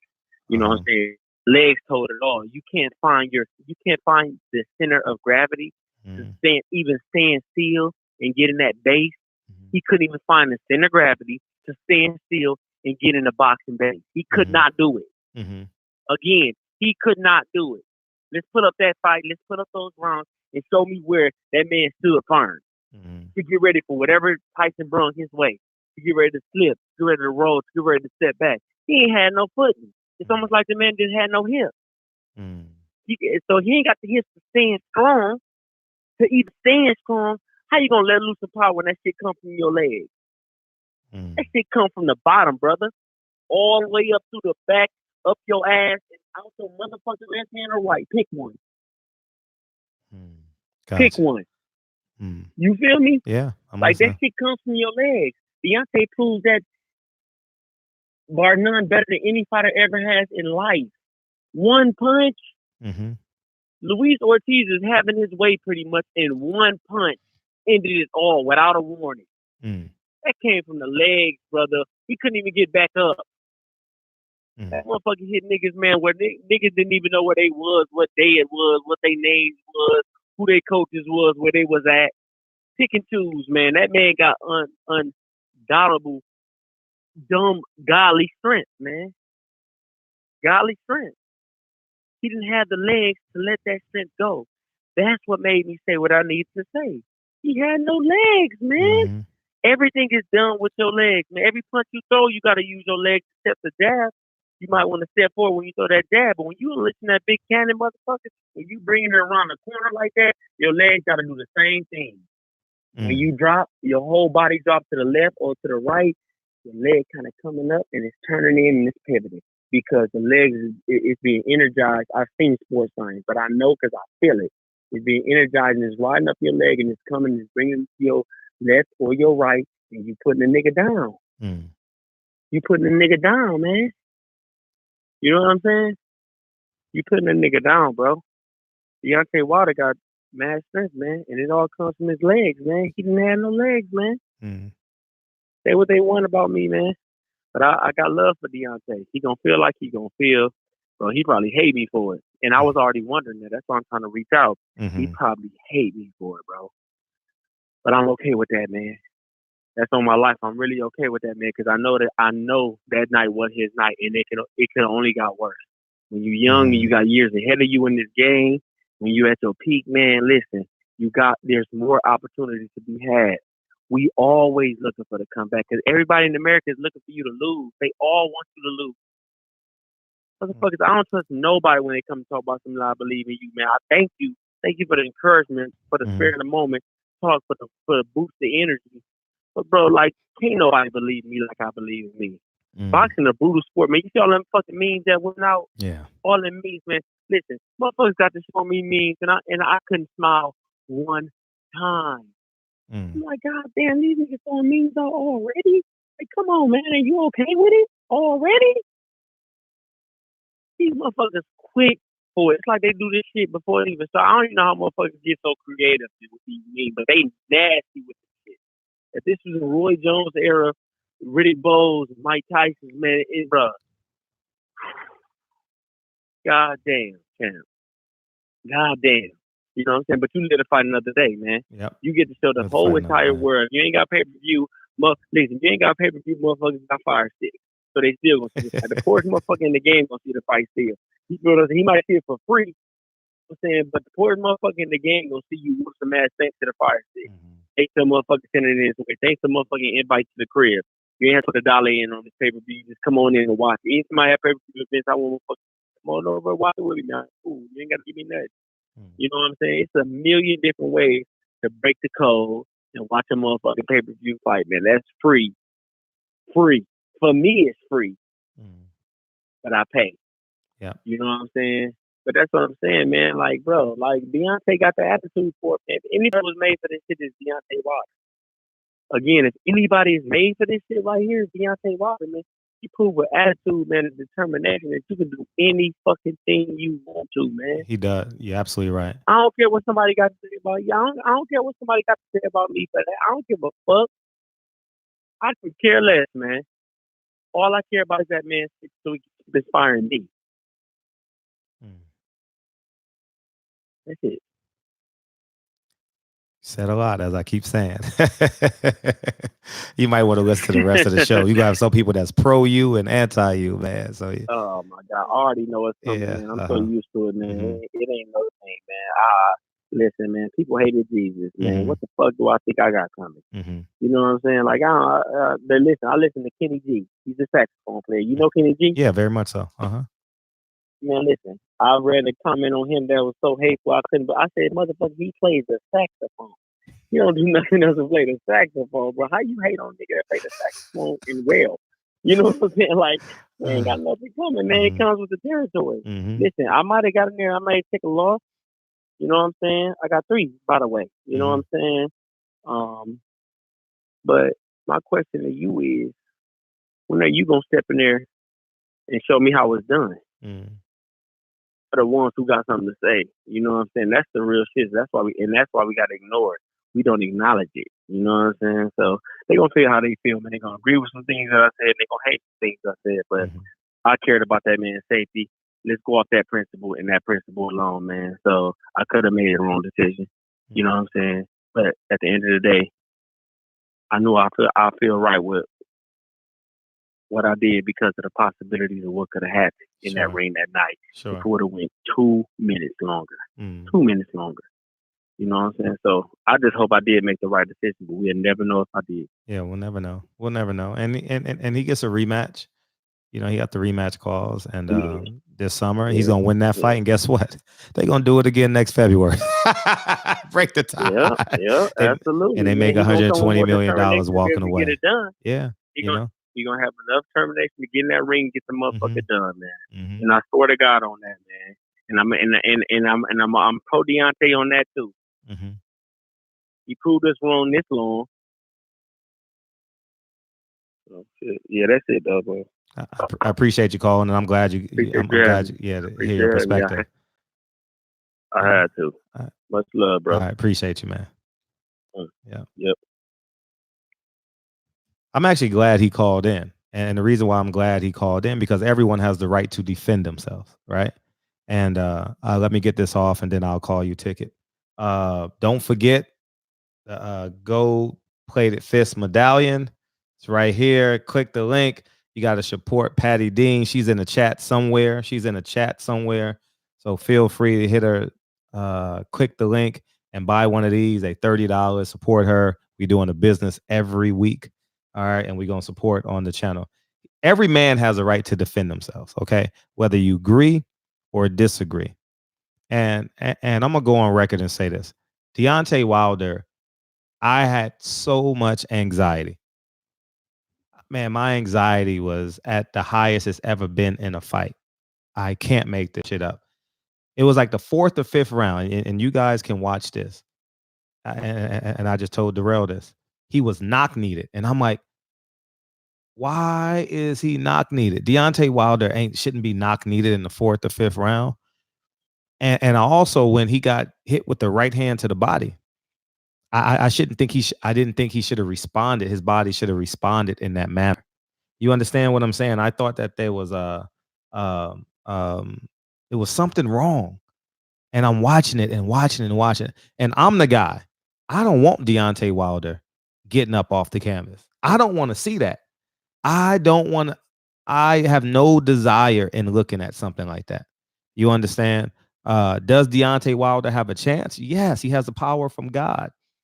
If there was like a percentage meter in terms of who's going to win the fight, you know how you can make bets in real time in Vegas on William Hill. If you guys ever done that, you understand what I'm saying.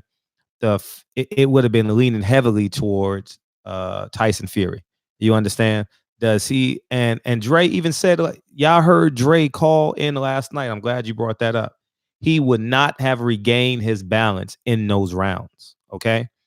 Should it have gone another 30 seconds to see where he's at? He just landed a left hook. Some say yes, some say no. I care about Deontay Wilder. You understand? And maybe he just landed a left hook.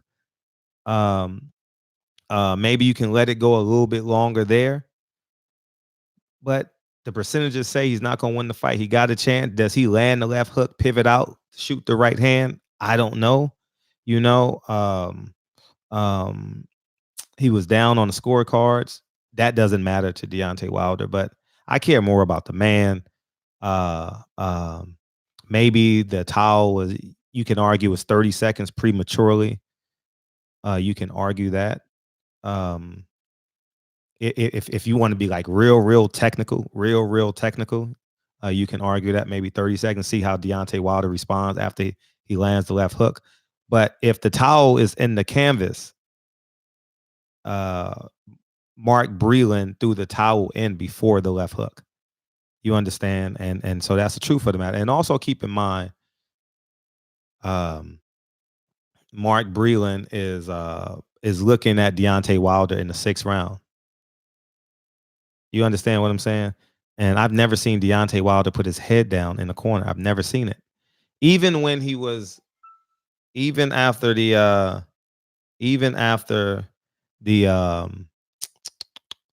when he got hit in the 7th round against Luis Ortiz, his head was up.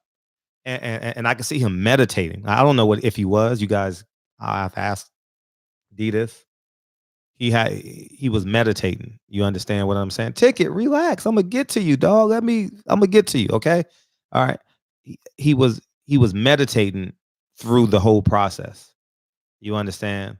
And in the 6th round, go back and watch it. He had a towel over his head and his head was down. And I believe he was spitting blood into a bucket.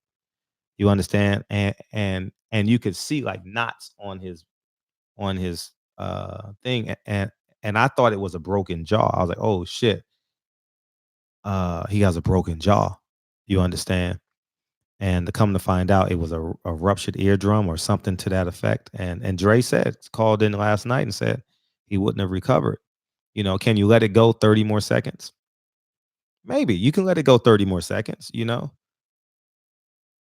Will he make it out though? It was like a 159, 158 left in the round. Yeah, it was 1 minute ago. Maybe you can.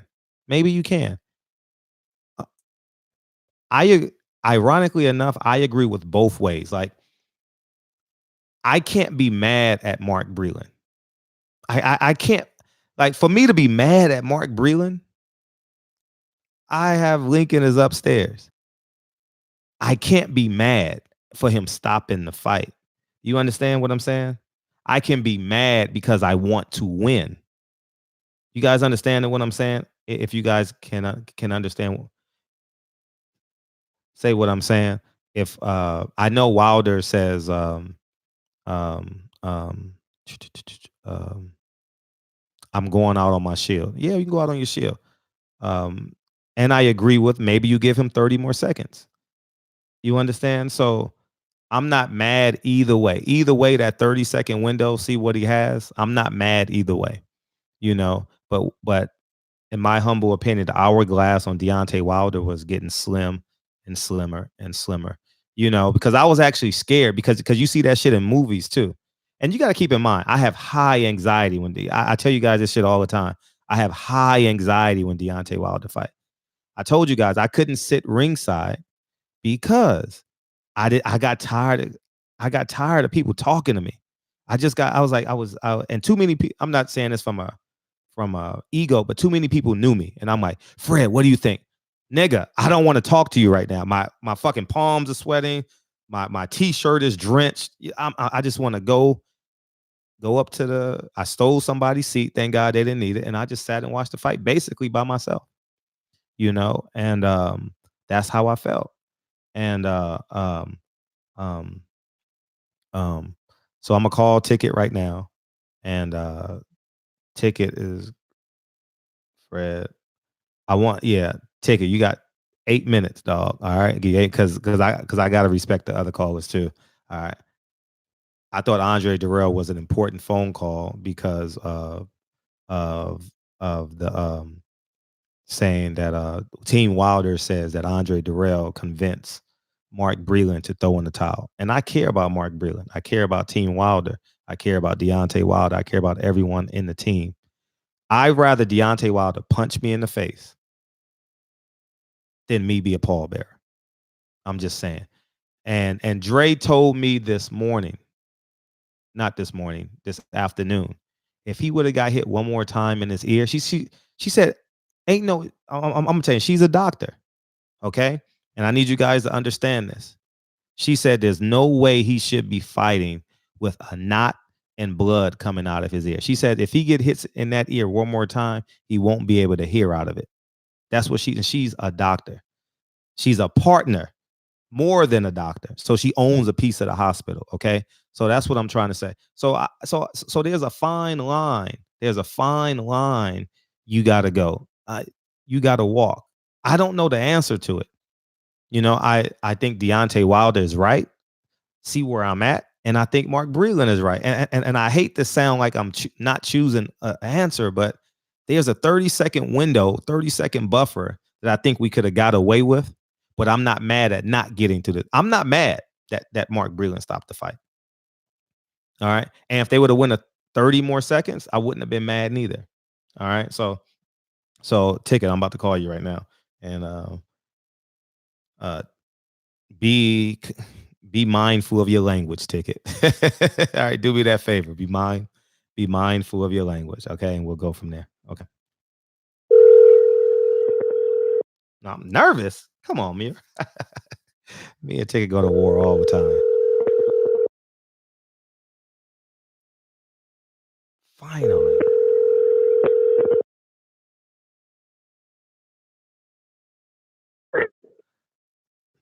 Ticket. Don't be scared to put me on, nigga. I'm not scared. Come on, cut it out, nigga. You gotta wait your turn. Man, you talking about the language? I'm gonna put you on an 8-minute motherfucking. I got to. I gotta get to the motherfucking ticket you talking. I know, and motherfucking dog. Ticket. You got 8 minutes because I got to get to the calls. People want to respond to this. Come on, man. I ain't one of these back alley Fred. You're not. Come on, man. You're wasting time. You're wasting time. Come on, man. Come on. Man, fuck up. Come on, Fred, with that. Come on, dog. I stay here and wait an hour. It's all. Hear Andre the Real talk that bullshit. He gotta talk. He's a center of attention. No, nigga, you come on my channel, nigga. Ain't no time limit, nigga. Fred Hawthorne come on my channel, nigga. Ticket. I want ticket. The show is only 2 hours. No. But that's how I rock, nigga. Ticket. Go. I understand. Who always held you down, nigga? Ticket. It's not about that. Ticket. Ticket. Chill out, nigga. Ticket. We got a live show right now. Ticket.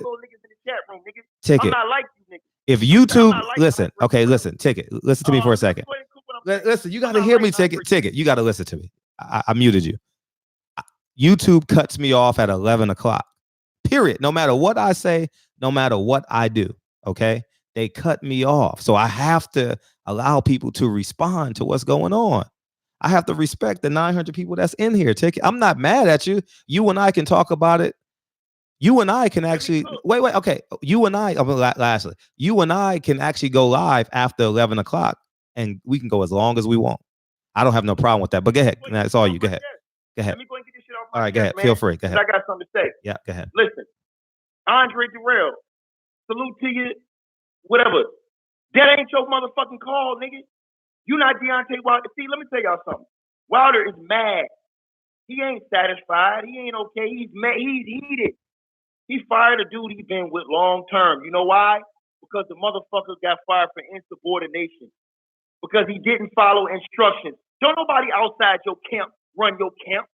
Fred, do somebody outside your house run anything that happened inside your house, nigga? No. You the man of your house. Period. You the man of your house. Don't nobody outside your house make rules or decisions inside your house. Wilder already told you, weak ass niggas. He ready to catch a body, nigga. Nigga, when you ready to catch a body, that means you ready to get got, motherfucker. This shit ain't for play. This shit ain't for play, nigga. I know, nigga. The reason why I know, nigga, I grew up with niggas from motherfucking Bama, nigga. Deontay Wilder from Tuscaloosa, Alabama, nigga. I grew up with niggas from Selma, Alabama. Tuscaloosa, Alabama. Them niggas don't play that shit. Them niggas willing to go in and they willing to not come out, nigga, if that's the consequences. But y'all fucking with Wilder, man. That's a grown motherfucking man. You don't make no decision for him. He make his own decisions. Everybody's trying to make decisions for him. I'm rolling with what Wilder wants because that's what the fuck he wants. Period. It's not about what I want. It's not about what you want. It's not about what nobody else wants. It's about what he wants. Them motherfuckers is getting paid to do what he asked them to do. So if another nigga got influence on his camp and you took that away from him, this motherfucker might not be able to sleep at night because of that shit. Because he's at the mindset of a warrior. He'd rather go out and get laid the fuck out. And by the way, Fred, the reports are out on ESPN. The man had no severe ear damage. He had a minor cut they got stitches for. Didn't even go to the hospital. The reports just came out. Okay. I appreciate it. He didn't even go to the hospital. Well, I know he didn't go to the hospital. The locker room. The reports on ESPN just came out a few minutes ago. You can Google that shit. No ear damage. He just had a lump on the side of his head. Point blank, period. It's not burst. None of that shit happened. He was fine, man. How many times we seen Wilder in this situation? People calling him a bum. People saying he out of the fight. This, that, and the third. And then he hit a motherfucker and his lights out. You can't do that to him, man. That nigga can't sleep at night. You don't know what he tell his kids. He's not fucking Kell Brook, nigga. He's not going to sit there and let you throw the towel in, man. That's not how he get down, bro. Y'all niggas is wrong for this. All of you niggas is wrong for this because that's that nigga, man. That's him. That's his choice. You know what I'm saying? Point blank, period. It's not about me giving a fuck about Wilder. It's about respect, nigga. Because when a nigga say he's willing to go in there and catch a body, nigga, believe that. He not playing. Wilder and Fred know this. Fred know this. Fred, you know Wilder the realest nigga in boxing. You know he not playing. When he say something, he means it. 1,000%. It's not no safety first with that nigga. All you little weak ass niggas, that's how y'all think. That's why your favorite fighter quitting all the time. Point blank, period. That's why he not willing to go all the way. That's why I respect niggas like Kobe Bryant in the game of basketball. I respect niggas like George. Some niggas is willing to go through it all, nigga, to be the best, nigga. It don't matter if you took him out, nigga. You was gonna have to take him out, nigga. Point blank, period, nigga. They was willing to live and die for it, man. It's certain type of niggas. It's a nigga that's willing to go all the way, and it's a nigga that got a limit. No nigga in the chat room, Mark Smith tell you, man, I ain't gonna disrespect Fred Channel like that. But y'all need to respect Wilder. It's his wishes. It's his fight. It's his decision. It's not ours. It's not nobody in the LDBC. It's his. He is the king. Who? Fred, let me ask you a question. Oh, yeah. Who cut Mark Breland's check? Deontay Wilder. So then why the fuck is he listening to Andre Jarrell? That nigga don't hold no holding over that. He got fired listening to somebody else. Wilder, you don't understand that Wilder can't sleep at night off this shit. Because his team, people he trusted with his whole career, his whole life, did not follow his wishes. They did what they thought was best instead of what he thought was best. Fred, what would you do if a motherfucker did? You told a motherfucker specific instructions, and he went and did something else other than what your wishes was for you. Nigga, you wouldn't be able to sleep at night. You wouldn't be satisfied with that, bro. That's my only thing, man. Wilder is his own man. Can't nobody tell him how you feel. It's not about how you feel. It's not about how I feel. If a different nigga feels different, it's okay. You got a right to the Reggie Owens. You my brother. I love you. You got a right to your opinion. But that's your opinion. Just like everybody else's. Wilder got his own. He fired that man because he gave that man specific instructions. He said, I'm about this motherfucking life. And when I go in, I'm prepared to not come back out. How many times we seen Wilder hurt? How many times we seen that in the first Luis Ortiz fight. Point blank period. He'll never hang up the line. Kareem Johnny. Nigga, we hang up these in your mom. Let me just leave that alone. But Fred, you know, and Wilder gonna hit you and tell you that ticket is telling you the realest shit you ever fucking heard before in your life, nigga. Because Deontay Wilder, if you listening to this video, he know, nigga, I can't even say no names. Nigga, I grew up with some of the realest niggas that came out of Alabama, nigga. Them niggas don't play, nigga. Niggas grew up 7 brothers, nigga, living in one room, nigga. Bunk bed, sleeping on the floor, nigga. Got 2 pair of shoes. Everybody using the same pair of shoes, whether it's too big, too small, nigga. Motherfuckers, nigga, willing to get their life up, nigga, just to survive, nigga. This ain't no game, man, with him, man. The rest of these boxers out here, they doing this shit. They willing to have self-preservation. Wilder is in this nigga for the whole slab. He not playing. It's not right for somebody else to come out there and to try to control his destiny. Fred, if you roll with me, if I roll with you, Fred, you tell me something, Fred, I have to respect what you want. I can't let nobody else tell me, oh, well, this is what you should do for Fred. No, motherfucker. Fred gonna tell me what he want me to do. He got his own mind, his own heart, his own spirit. That's him. That's not me. Don't nobody else control what Wilder want. He told them, he gave them specific instructions. Under no circumstances do you throw the towel. I'm never out to fight. Period. And you gonna listen to Andre Jarrell, a dude who's showing you that he has I will fold tendencies? That's why Wilder is special. He's not like these other dudes in the sport of boxing. That's why we love him so much, Fred. He's willing to go out on a limb and represent our culture. Wakanda, Fred. You know what that is? You think what you think that would have been, Fred? You think the Black Panther would have quit, Fred? You think they would have let somebody throw in a fucking towel? We preach that shit every fucking day, nigga. Man, we gotta roll with Wilder, man. And we gotta just be strong, nigga. And we here for him, nigga, if something go down with him. But I'm gonna respect the champ wishes and what the champ motherfucking want, nigga. It's not about what nobody else wants. It's not about what I want. It's not about what anybody else wants. It's about what he wants. Because it's him. He the one cut Mark Breland check. So no, Jay Diaz was not fucking bullshit. He was on code. Because he listened to what his instructor told him to do. Because if the situation was reversed and Mark Breland didn't throw the towel and Jay Diaz did, everybody would have said the white man threw the towel. And didn't believe in Deontay. Right? Yeah. Keep this shit 100, man. Come on, Fred. You know this shit. How much time you spend around Fred? Wilder said, nigga, I'm not for play. Nigga, ask Fred. Ask the whole LDBC, nigga. Nigga, we roll with the champ. Nigga, not control the champ. He the leader of the troops, nigga. What the fuck we look like telling the king, nigga, what he need to do, nigga? Fuck all that bigger picture shit. Nobody listening to that shit, nigga. And don't tell me I sound dumb. Because the nigga tell Wilder he sound dumb. All you scary ass niggas. You niggas are scary ass, shook ass niggas. I never want to go down a back alley with you, nigga. Because if I do, nigga, I know for a fact, nigga, you'll let me roll over and die, nigga. You ain't willing to walk down there with me, nigga. But if Fred walk back there, nigga, I'll walk back there with Fred, nigga, because I want to put it all on the line. And I'm real with my shit. Everything I motherfucking say is real, nigga.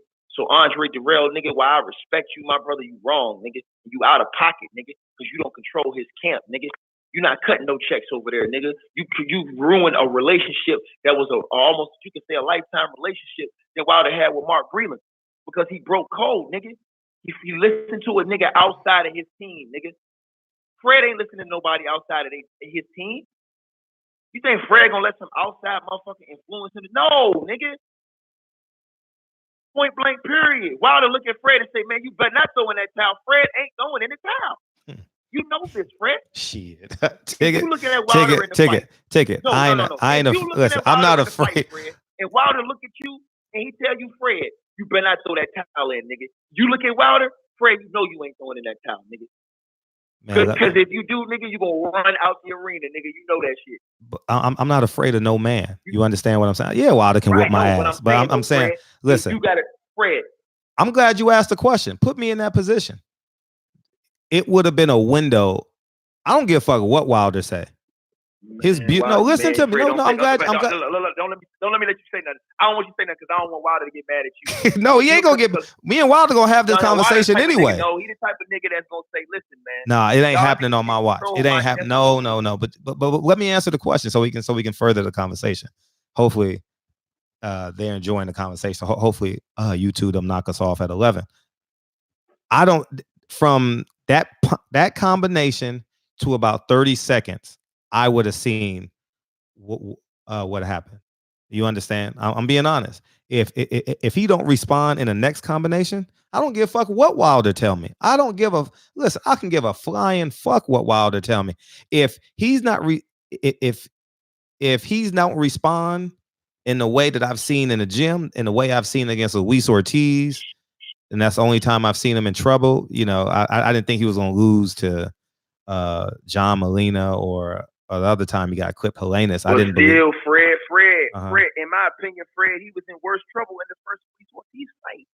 He was in worse trouble. Ortiz had him. No. Even though he got knocked down. Listen, even though he got knocked down by Fury, one of those knockdowns was a trip up. Mm-hmm. The other one, he got right back up. Mm-hmm. To me, he was more fucked up in the first Luis Ortiz fight. And look what he did, nigga. He wasn't. Look what's in his veins. He had no equilibrium. No, Fred, listen. You can never count this nigga out. You can't count him out. You got to ask him in the ring, Fred. You got to ask him, Fred. He had a ruptured eardrum. No. Listen to what I'm saying. You got to ask him, Wilder, what you want to do, man? Because I'm thinking about throwing this shit. You got to tell him in the corner when he's coming in the rounds, like, Wilder, man, listen. The motherfuckers out here throwing, you got to do that. They wouldn't say listen, shit, I'm telling you this right now. Take it. If it's you, I don't give a fuck what nobody tell me. Well, I know what I'm saying to you, Fred. They didn't give him an opportunity, Fred. You can't do that. That's what I'm saying. That's what I agree with that. I agree with that window. I agree. From that combination to about maybe if Wilder can escape out of that corner, and because he was going corner to corner, so obviously he's going back to his blue corner, right? If he can get to the blue corner and protect himself and throw another combination, maybe I'll let it go. But I don't give a fuck what Wilder tells me. Listen, Wilder doesn't unlock my front door. I swear to Jesus Christ, I'd rather. So rather you feel good. You rather you feel good and be able to go to sleep than Wilder not be able. I don't give a fuck about. I rather Telly be able to go to sleep with his 7 kids. But she got a. Listen, that's his wife. Obviously, she know how he get down. She gonna fall in line of respect with the champ want. Not over a boxing match. Not over. I don't care. Not over a boxing. I'm not letting no man lose his life over a boxing. Nigga, we talking boxing, nigga. We talking boxing. Fred, if she's not jumping up asking for the fight to be stopped, what the fuck is Andre Darrell doing coming over telling Wilder's trainer? That motherfucker ain't on his payroll. Nigga, you ain't on the staff. Nigga, you ain't got no He's a fan. He's a paid fan. He has the right to say what he wants. He doesn't have the right to interfere in Wilder's camp. And Wilder's gonna tell you that. No, Wilder talk to you, he gonna check you on that shit, dog. And you know this. No, but he ain't gonna know. What do you don't understand what I'm saying? He has the right to voice any opinion he wants. He's a paid fan. But he don't have the right to come out and say, "Oh well, I'm the reason why he's doing it." Motherfucker, you gonna be the reason, man. Man, I'm telling y'all right now, man. I don't think y'all niggas understand, man. A lot of y'all niggas is just soft, man. Y'all niggas ain't cut. Y'all niggas ain't. And then when Wilder say shit, when he say shit, listen, I know niggas like, cause I grew up with niggas like this. Them niggas is nigga. They niggas is ready to go all the way, nigga. This ain't no talk. This is not for play. When Wilder say that shit, he mean that shit, bro. He not like these other silly ass boxers, nigga. He not Kell Brooks. He not gonna look over to the side, touching his eye, and tell a motherfucker in his corner to throw in the towel, nigga, for self-preservation. That's not him. That's not him, nigga. I agree with. Listen. I don't disagree with it, but I think I need to put my position in perspective too. All right. I don't know if you guys can wait. Oh, because I'm 30 seconds behind. So I got to find a spot. All right. So you guys can see that, right? At 8:36, I get a text from the very first kid that I trained in my life. Okay. He says, Fred, no, listen to me. Listen, no, you need to listen to me. You need to listen. You guys can see it. Kids, okay. Listen, Ticket. Let's just listen to me. I don't know if you guys can read that, right? All right. Well, I'm going to read it. 8:36, I get a text right before Deontay Wilder walks out. Right, but he probably walks out a couple 2 or 3 minutes after this. I get a text. He says, "Mom passed away." This is 8:36 Saturday. My response is, "Oh fucking God, I'll come by as soon as I get back from Vegas. I'll call you tomorrow." Damn. Okay, service will be Friday at 3 p.m. She died of bile duct cancer. I get this text. I'm at 8:36 p.m. It's the 7th round of the Deontay Wilder fight. I'm already crying. Listen, hear me out. I'm already crying because of this. And then Deontay Wilder comes out to that ring entrance. You understand what I'm saying? So I'm I'm literally fucking bawling with tears, hide my face from this white man that's sitting next to me. You understand what I'm saying? And then we get in the 6th and 7th round. I've never seen Deontay Wilder put his head. Fred, no, let me finish. Not D. Ticket. I'll let you go on for 10 minutes. I didn't interrupt you. Okay, thank you. I appreciate that. So and so the point I'm making is maybe that has something to do with my perspective. She's basically my aunt. I trained a kid for 10 years from 9th grade. He ended up playing for the Boston Celtics. He's my very first kid that I've ever trained on that level. So the point I'm making is this. Maybe I'm not in the right frame of mind at the point of this fight to make a rational decision as it relates to this. But I will stand on my square and say this.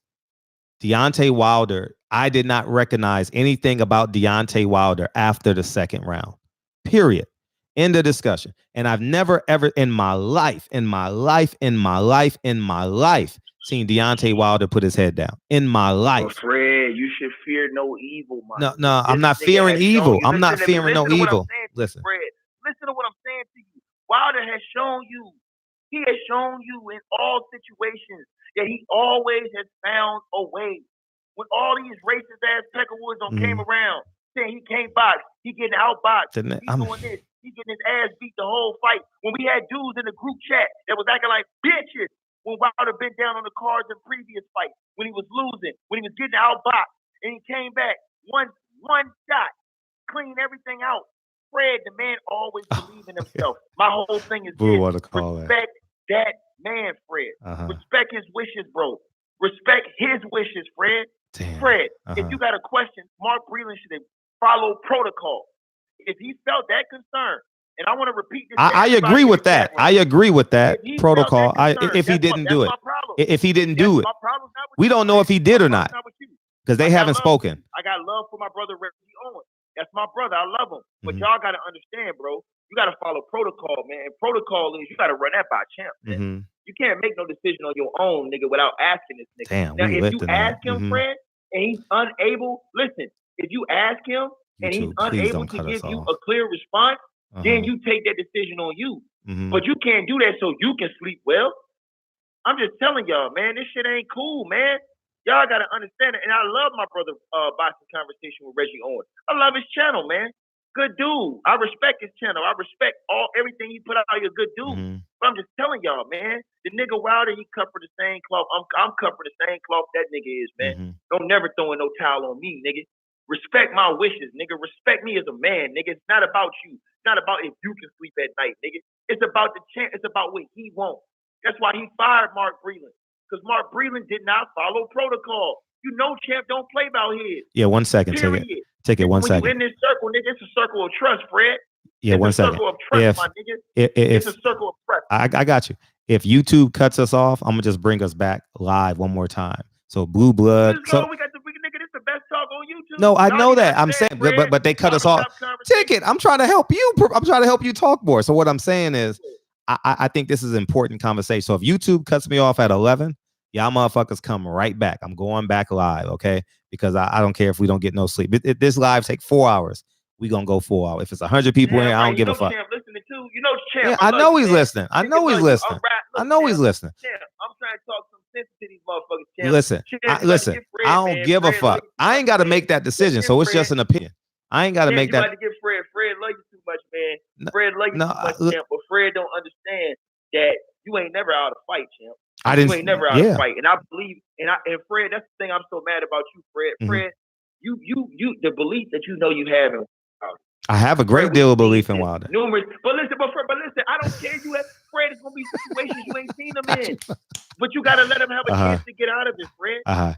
He didn't have no concussion. He didn't have no busted eardrum. Read the injury report. It just came out. Now he had a ruptured eardrum. He had a ruptured eardrum. The team said he had a ruptured eardrum. I spoke to the team. I spoke. Will you listen, Ticket? Will you listen to me? I spoke to the team. He had a ruptured eardrum. I asked Dre, They're saying he didn't even go to the hospital. He didn't go to the hospital. He didn't go to the hospital. They're saying he got a couple stitches. There was no damage to his eardrum. They're saying it right now all over the news. He had a couple of stitches. Will you listen, Ticket? Will you fucking listen to me, Ticket? You gonna listen to ESPN or you gonna listen to me? I'm telling you what they're doing. Oh my God. The commission report just said. Okay. Cool. Okay. So Ticket want to call in, and I can't have you on because you're on WhatsApp. If you wasn't on maybe I can have you call in. Hey, Ticket, call the show. Call the show number. Ticket, call the show. I can't call the show because I'm out. I'm talking to Blue. I'm talking to Blue Blood. Yeah, tell Blue, man. I love Blue. Blue, my brother too. Blue, no. Fred, y'all don't. Nobody call in but Blue Blood. Blue Blood, call in right now. Maybe I can have both y'all on at the same time. I've never done this before. Fred, Blue Blood. The list goes on. Yeah, the list goes on. Y'all dudes don't spend. Call in, Blue Blood. That's the number. The 323-283 number. Y'all don't spend multiple hours around the champ, Fred. Listen, I love Deontay Wilder unconditionally. You know, but Fred, I'd rather him not listen. I'd rather him not talk to me for a year. I'd rather him look at me side eye. I don't give a fuck. Fred, but you can't do that, Fred. That's not your call. It's not my call. It's not my call. It's not my call. How you gonna not let a grown man do what he want to do? Listen, I'm not. He ain't going out on a gurney on my watch. No. But how you gonna let a grown man? But you working on his watch. I don't give a fuck. I don't give a fuck. I'm not handing his 7 kids tissue at a funeral. Fuck that shit. I'm not doing that shit. Period. End of discussion. I will not do it for a fucking boxing match. I'm not doing it. We're not talking about life or death here. You can equate this, bro. You can equate this. 8 kids. I apologize. Thank you. And Patty Dean, all y'all Blue Blood gonna call in. They all my brothers. Don't get this shit twisted. Okay, we just having a conversation. That's not your number, Blue Blood. You got a 560 number, right? We having a conversation. Blue Blood, that's not your point number. Blank period. Don't y'all get that shit twisted, motherfuckers. We having a this is motherfucking Deontay Wilder from the streets, nigga. He from the slum, nigga. Yeah, you got a 516 number, nigga. Blue. Call him. So that's how the fuck he think, nigga. Mm-hmm. You don't hear it when he talk? Huh? You don't hear that proper talk when he talk, nigga. Listen. You know where he talk? Uh-huh. He talk like where he from, nigga. Fuck wrong with you, nigga. Get your mind right, nigga. And he'll tell you the same shit. Get your mind right. And Fred know I ain't lying. Blue Blood, hurry up and call in, man. The people dying to hear from you. I ain't lying. Champ side know I ain't lying. And I'm gonna get Reggie Owens on too. Let's see what this. Ask Radio Raheem. I don't know who this is. 440. Let me see who this is before I hang up. Hopefully, it don't hang you up. Hey, who this? To this day. Hello. Fred, what's going on? Hey, who this? Blue? No, this ain't Blue, but man, let me have a word with you. No, let me get Blue on because I'm gonna get you on. Who's this? Who's this? Hey, Fred, can when you're done with Blue, man, can I please have a word? Okay, when sure. Blue? Yeah, sure. Appreciate it. Oh, so that's how I can do it. I can have one call on WhatsApp, and I can have Blue Blood. Will you fucking call in? Because I got to keep these lines open. People are gonna be calling in. I got to close it after you call. That nigga, call Blue. I can't because you're on. It's gonna cut you off on my phone because of WhatsApp. You won't. I can't connect my line in WhatsApp. You know what I mean? WhatsApp is secondary on the phone. I mean, listen, I want everybody in the chat room to know, man. You know what I'm saying? To me, it ain't no disrespect to Andre Darrell, man. There we go. Here's Blue Blood. All right, Blue Blood, it's all yours. Go ahead. Yeah, what's good? What's good, hey, man? What's up? Blue, what's up? Yeah. What's shaking, nigga? Man, you know I love you, bro. You and Fred, man. But I was trying to tell Fred, man, listen, Champ gotta make his own call. That's him. Champ run his own camp. Ain't nobody on the outside tell Champ what he need to be doing. Champ is the boss. Yeah, but he but here's the thing, it's the difference. It's the difference though. The Champ got daughters. And if y'all got daughters, anybody got daughters, I got 4 daughters, bro. Right now he emotional. All that talk of going out. Listen. All that talk. I got Fred notice. Fred noticed for a fact. I'm with my brother right now. I got dudes right now in jail that I take care of, and I take care of their daughters, bro. You think these niggas was talking that talk of oh, I'm a warrior, I'm a soldier. That shit sound good. But when it's just your daughters, you think Kobe daughters right now give a fuck that? No, listen. You think Kobe daughters right now give a fuck about that warrior talk, bro? Let's be real. You think Kobe daughters right now care about that warrior talk? When they 16 and got a sweet 16 and Kobe can't be there, you think they care about that warrior talk? When they get married, bro. When they get married, and they gotta walk down the aisle, and D can't be there. He got daughters. That he already accomplished, and this is not to take anything from him. And Champ, if you listen to this. I know you're proud as a man, because we men, and I done risked my life for many a times for my brothers, and I would do it any time. But guess what? When you go home, when D go home, and he got to look his wife Kelly in the face, and he got to look his daughters in the face. Ain't nobody else there, bro. And those daughters, those women, they count on him. He is their universe, bro. And it's your duty as a man and as a brother that loves him. Because all of us, none of us have that fear. None of us in my circle have that fear. But it's up to us as brothers to be able to talk. I take care of my brothers that's locked up, that got 200 years in jail. That's real talk. And Fred knows this for a fact. He knows this for a fact. I got brothers that's in jail that I take, and I'm with one of my brothers right now, that I take care of in jail. They're in jail. One guy, 173 years. The other one got 200 years. That's equivalent to being dead, bro. You think, yeah, because we was talking that talk, we don't care about this. Yeah, we won't die about this. I don't care. I ain't scared to die. I ain't scared. Man, that sound good, bro. Yeah, you know what that is? You know what that is? You know what that becomes? Oh, shit. Take it. I lost. I mean, damn. Call in, Blue Blood. Call right back in. I fucking lost you for something. Blue said his man in jail, right? For how many years? How many years you say his man in jail? 200 years. 200 years, right? Okay, let me ask you this question, Fred. Wait, he's calling back in. I'll let him get off. Sorry, Blue. I hit the wrong button. Go ahead. Continue. Hey, Blue. Pardon me. So, yo, check it. I got one of my men got 203 years. 203 years, right? Fred noticed because they be texting me while I'm at the fight. Right, Fred? Am I lying, bro? No, you're not lying. You're not lying. They text me. I take care of them, bro. You know what? Their daughters had to. I felt bad. Fred could tell you when we was in LA at Sean Porter and Errol Spence fight. Didn't I feel bad because my man hit me like, yo, you gonna go to my daughter prom and everything? And I'm like, man, I gotta go. I had to choose between going to the fight and going to the prom because that's just real nigga shit. But at the end of the day, he would have rather be at the prom with his daughter rather than me go and fill in. I could go in and fill in for him, but at the end of the day, I'm not him.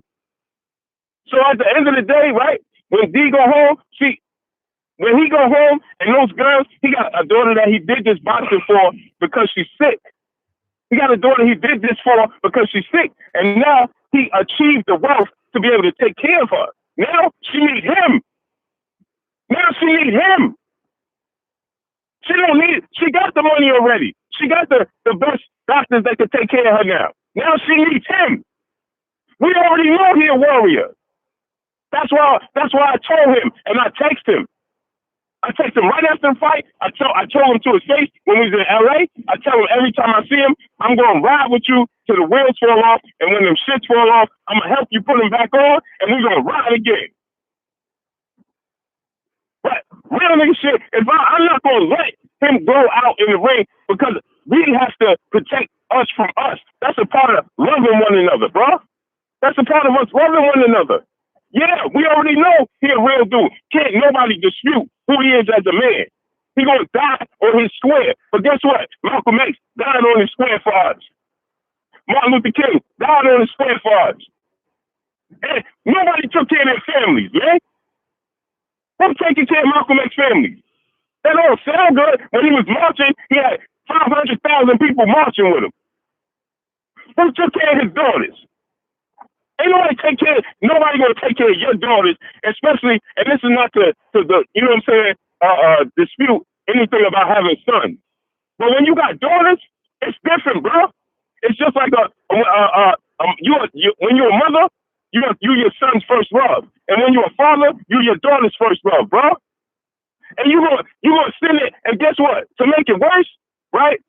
And Champ, if you listening to this, Champ, I know you listening. Your daughters and your wife that love you to death. You can't, nobody can fill that void if something happened to you. And guess what? For him, if something happened to him in the ring, while they ringside, they 5 and 10 feet away from him, let's say he got hit with a punch, and God forbid, he would have never woke up. Man, you know how traumatizing that is for them? Nobody thinking about them, man. That's the problem. You know, his daughters would never be the same. If he would have died in the ring, they died too. And that's what nobody else is paying attention to. Yeah, we understand. And it's up for us to tell them, Champ, we know you're a warrior. We know you're going to go out on your square. We know who you are. But at the end of the day, because we love you, and if I tell him I love him and I ride with him, guess what? That means I got to love his daughters just as much and his wife just as much. But he got a little girl that we in the hotel, right? He going to train. Fred, every time we go to see him training in the middle of the night, who he holding in his arms? His daughter. His little baby daughter. Mm-hmm. Who gonna fill that void for her? It's up to us to save him from him. It's up to us to allow him to see a week from now. It's up to us to do that. That little girl, can't nobody fill the void for that little girl that he carried to the gym every single night. So we know he would die on his square for them just as well, even faster than he would die on his square for himself. He died in the sport and risked his life for his daughter. So now it's up to us to let him know that we still got your back. And guess what? It's up to you in 10 years, 20 years, when your daughters is walking down the aisle. They're going to look to their left and to their right. And if something happened to them in the ring, who's going to walk them down the aisle? Their stepfather, their uncles, their brothers? And everybody going to say this, because I'm a living proof of this. I got friends right now that's in the dirt, and I got friends right now that's in jail forever, and none of them coming back. They ain't getting out of jail, and they ain't getting up out the dirt. And guess what? Every event we go to, your father if your father was here, but we have the opportunity to change his circumstances to help him to live another day. For them. Yeah, we know who he is. We know he's a warrior. We know he's going to die for us. He's going to die in the ring. He's going to die in the square for what he believes in. but it's up to us to say, champ, we need you here to die for your daughters. But you got to be here for them, for the future. They all little. They're all little. He got a daughter. I don't even think his youngest daughter's not even 2 years old. She's not even 1 year old or something like that. She's young. Who's going to fill that void? So she going to live on Earth. And let's say something happened, because can't nobody predict what was going to happen, the outcome of the fight. He might have landed a big punch. And I'm not saying he would not have, because we've seen him land big punches. But then on the flip side of that, he could have a punch could have landed on him and changed his outcome forever as well. And guess what? Who's going to tell that little girl? Who's going to justify what happened in that ring in 16 years when her sweet 16 comes? Yeah, you want me to take it. I'll let you go as long too. I'll let you respond. Go ahead. Mm-hmm. Right? Yeah. So who's going in 16 years, everybody gonna say, well, your daddy was a warrior, he was a soldier. Huh? What how did that help her? How did that help her? But well, this is what we're gonna say. This is the funny part about it, right?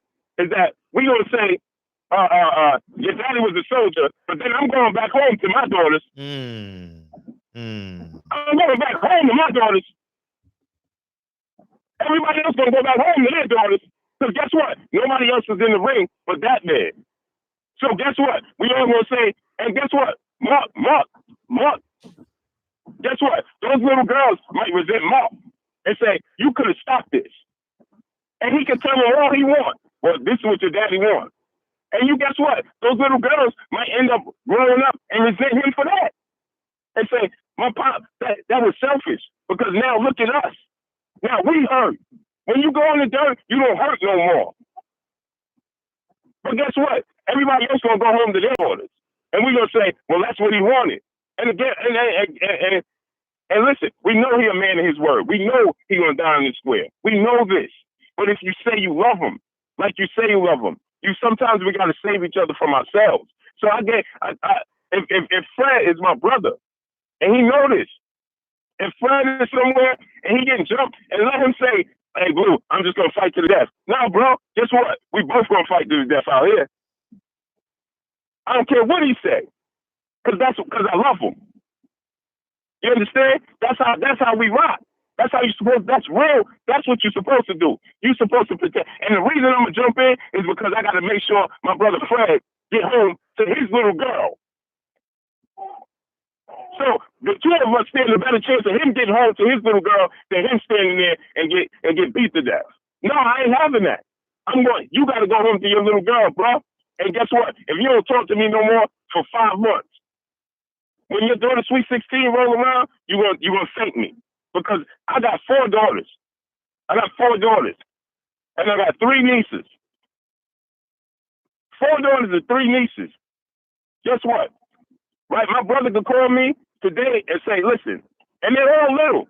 None of them, and my niece is a little. But guess what? My bro, he's sitting right here. And he noticed I'm not talking sideways because he's sitting there. He can tell you if he got on the phone. And anything, I will fight him for his daughters, because it's their future. And when you got daughters, I got daughters that's 22, 21, 17. So I done hit 3 sweet 16s already. I know what it is to have that proud moment. And guess what? Right now, Fred knows this for a fact. This is a fact. Fred, he could tell y'all. While I was in Vegas, Fred, how many times my little daughter FaceTime me? Daddy, are you born in the airport already? Where you at, Daddy? Mm-hmm. Yeah, let me get Ticket respond to you. Let me get Ticket respond. Go ahead, Ticket. Man, that shit whack, man. How you gonna have me on mute, nigga? Man, I got to, because you talk over people. Oh, you got me sitting there talking to the nigga. I'm trying to know. Ticket. You got Ticket. It's your turn to respond. That shit whack. It's not whack. You told me you were gonna put me on mute. I'm sitting here talking. I told you want Ticket. It's your turn. Ticket. Feel free. It's your. No, but I'm saying put the nigga off mute. Ticket. Put Blue off mute, nigga. I'm a real nigga. I can talk to this nigga head up. Ticket. Ticket. I know, but you talk over. Ticket. You're wasting your time. Ticket. I know. I love your passion. We love your passion, Ticket. Keep Blue blood off mute. Don't put Blue blood on. No, he has to be on mute. No nigga when he talking to me, nigga. Let that nigga talk. Let that nigga talk. No, because this is a show. And Two Charlie, people. shut the fuck up, nigga. Me and Fred, we had our own show together. Because if both people are talking, it's hard to disseminate the truth. So it's all you. It's all you. Ticket. Take your time. Take your time. Ticket. Go ahead. Fuck down, nigga. Go ahead. In the chat room. You know the fuck wrong. It's all you. Know Ticket. Go ahead. Man, I ain't trying to hear shit about that. Oh, Ticket, you had to let Blue Blood talk. You talk over Blue, not seeing the dream. You sit the fuck down too, little nigga. All you little niggas sit down, nigga. G-check, nigga. This big dog talking, motherfucker. One of the original motherfuckers of the LDBC, nigga. Get that shit right, nigga. Keep your motherfucking mind right, nigga.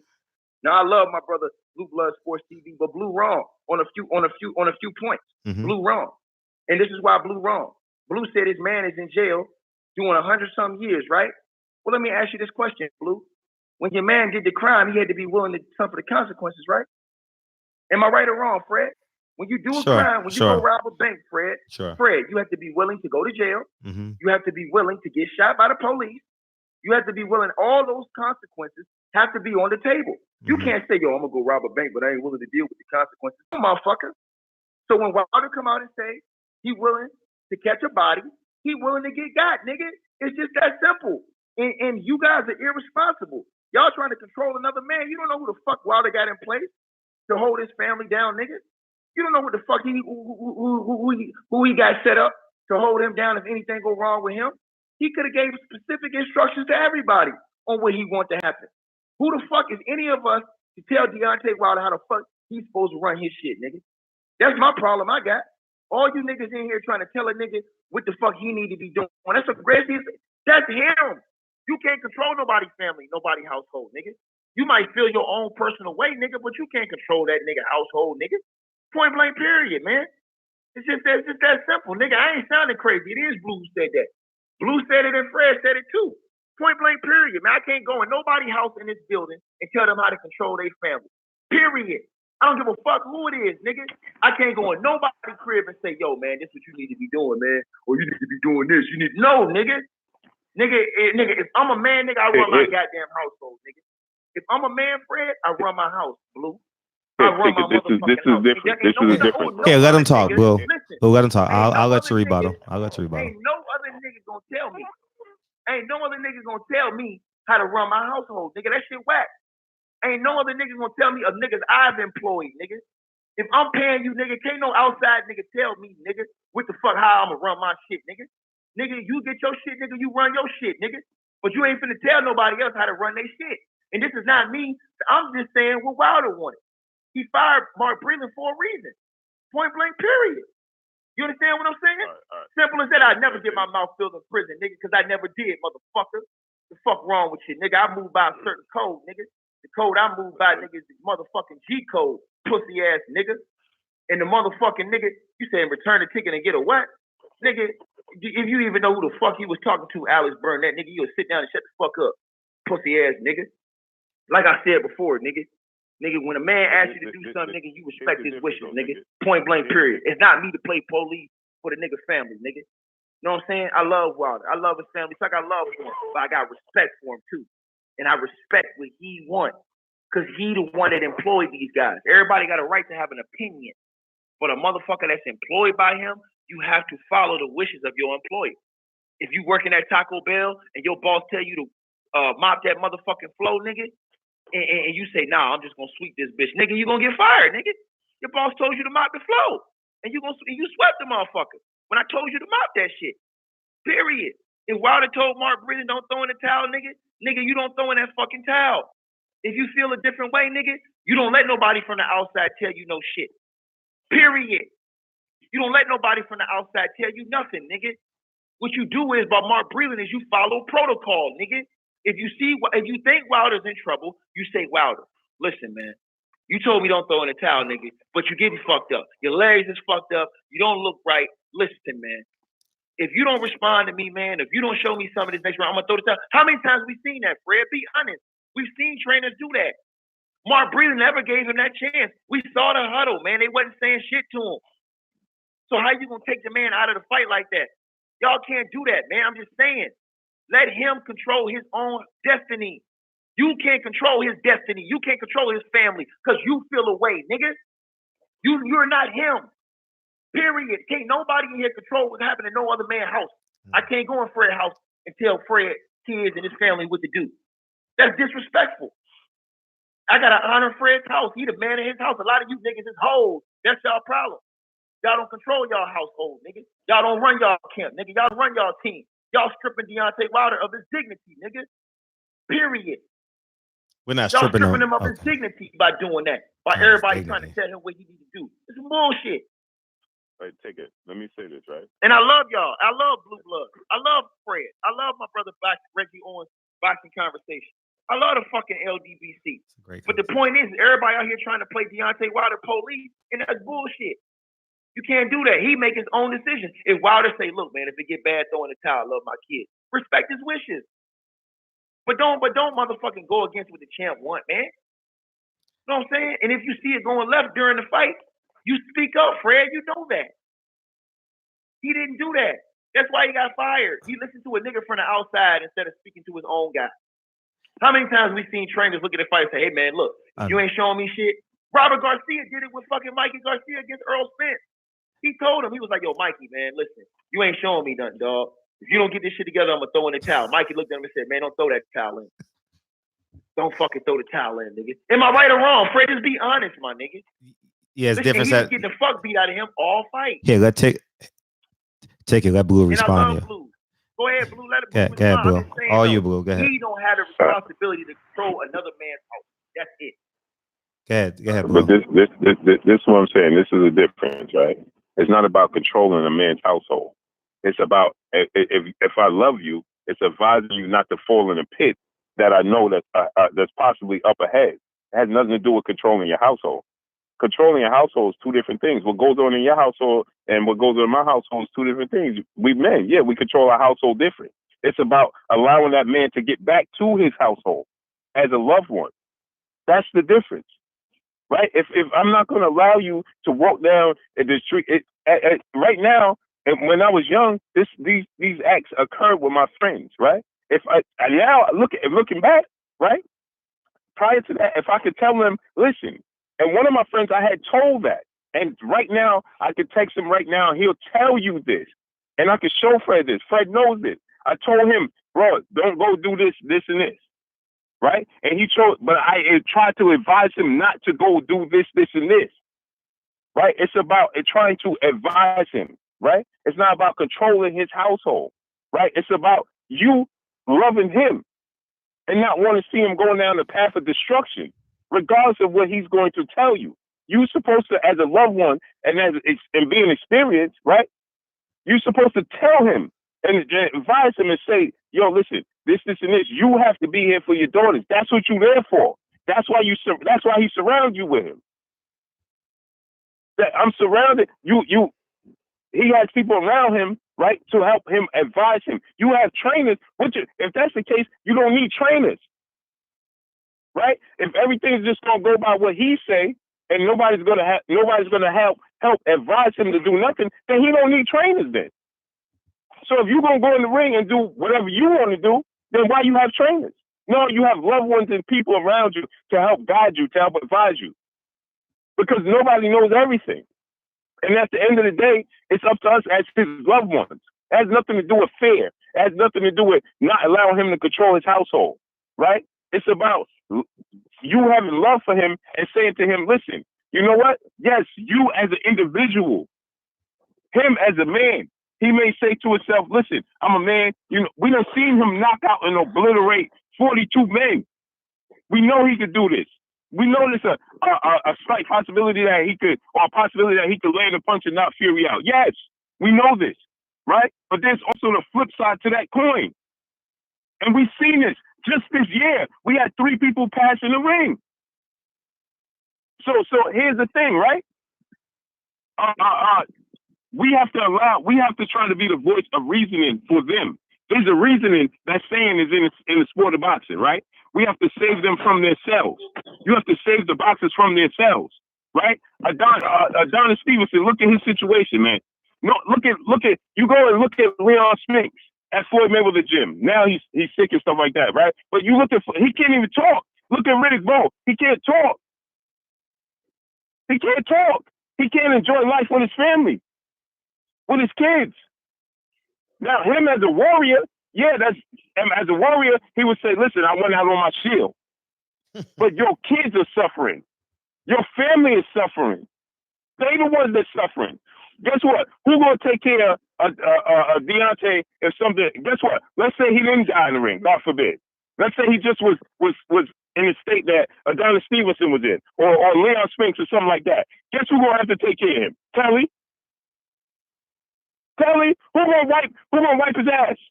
Because Adonis Stevenson, right? You need people to help clean him, to all of this shit, to give him a shower. Who gonna do that for that man?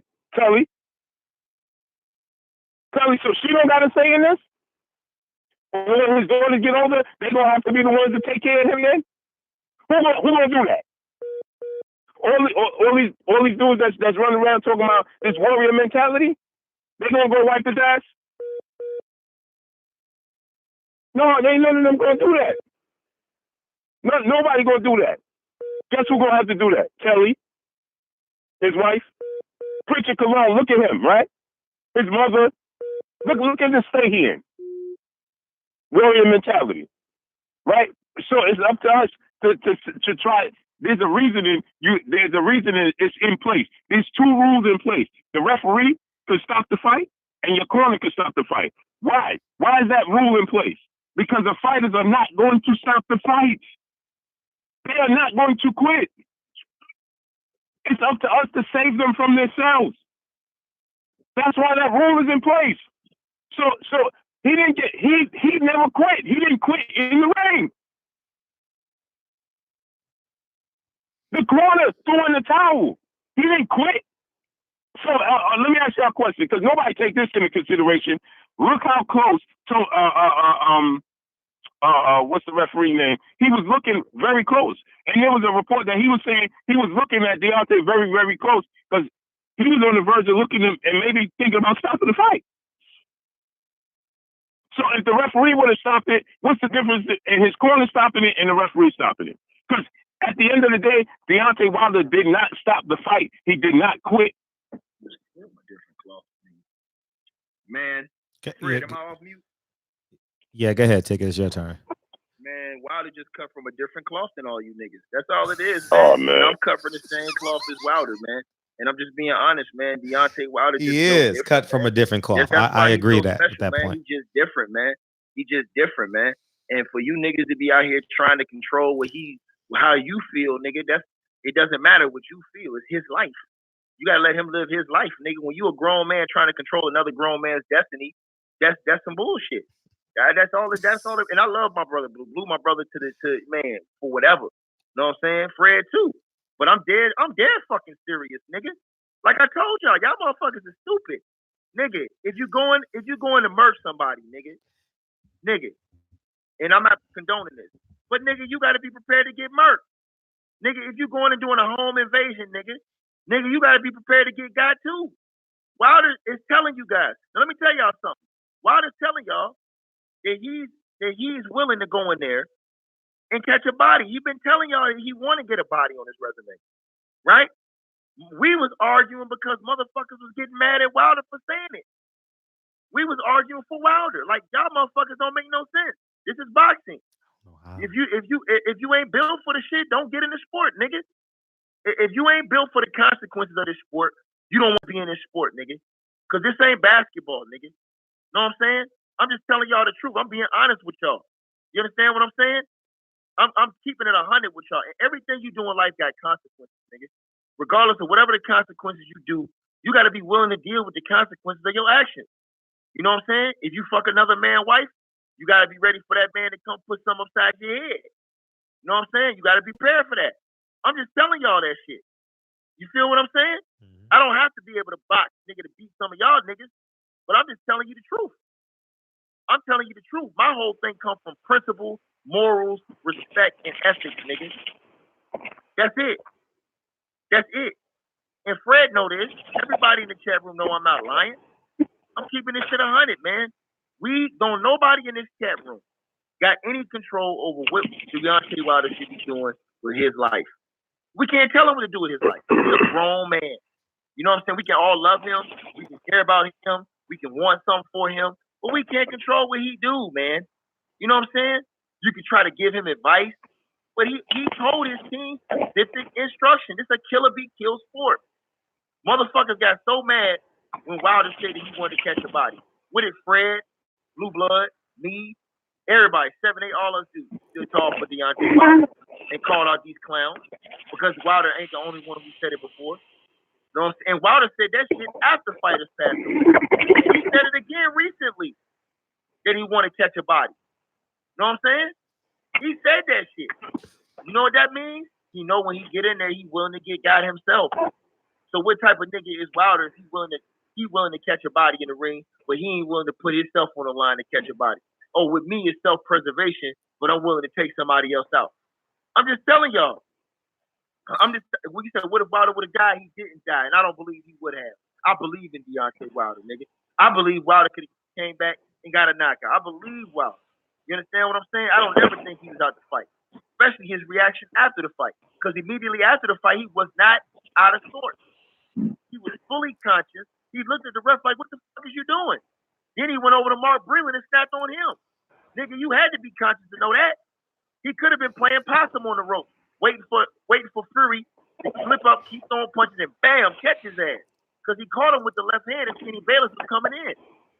These are all facts. We've known, but see, y'all don't believe in Wilder. That's y'all problem, bro. Everybody say this shit all the time. He got chicken legs. Oh, he out of the fight. He getting outboxed. Then come late in the fight, damn, he knocked somebody out. Red after the fight with the camera smiling all in Deontay Wilder fights. Like, yeah, King, I know you do it. Y'all can never count this nigga out. Nigga always in it. I'm telling you, man. You gotta let him go out on his own terms. Like I said, I love Fred. I love Blue Blood. I love Reggie. I love all y'all in the LG. Last words, Ticket. You understand what? Yes, you do take play possum and take punishment like that. I've seen that happen before with motherfuckers play possum and take punishment. Go watch Muhammad Ali films, motherfuckers.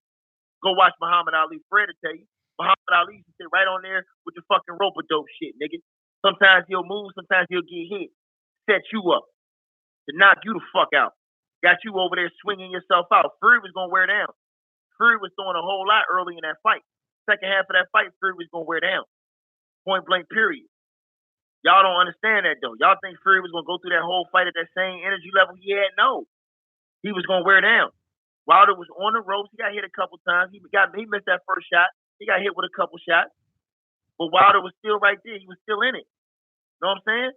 It was a great fight, man. Mark Breland should have asked Wilder what he wanted to do first.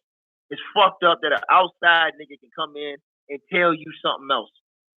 It's fucked up, man. Should no outside nigga be able to tell Fred nothing, nobody in Fred's team.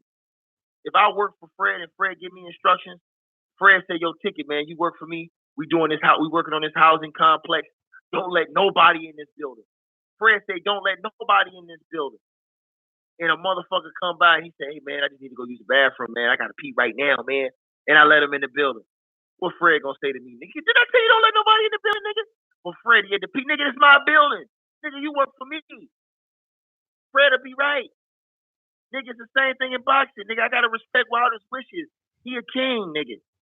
What the fuck? What the fuck do the peasants look like telling the king what to do? This is all facts. You know what I'm saying? It doesn't matter. He never wins around in y'all eyes, but he always won fights. He won 42. You know what I'm saying? Y'all always say, oh, he never wins. I see the motherfucker in the chat room. Oh, he wasn't winning any rounds. Man, get the fuck out of here. He won the first 2 rounds.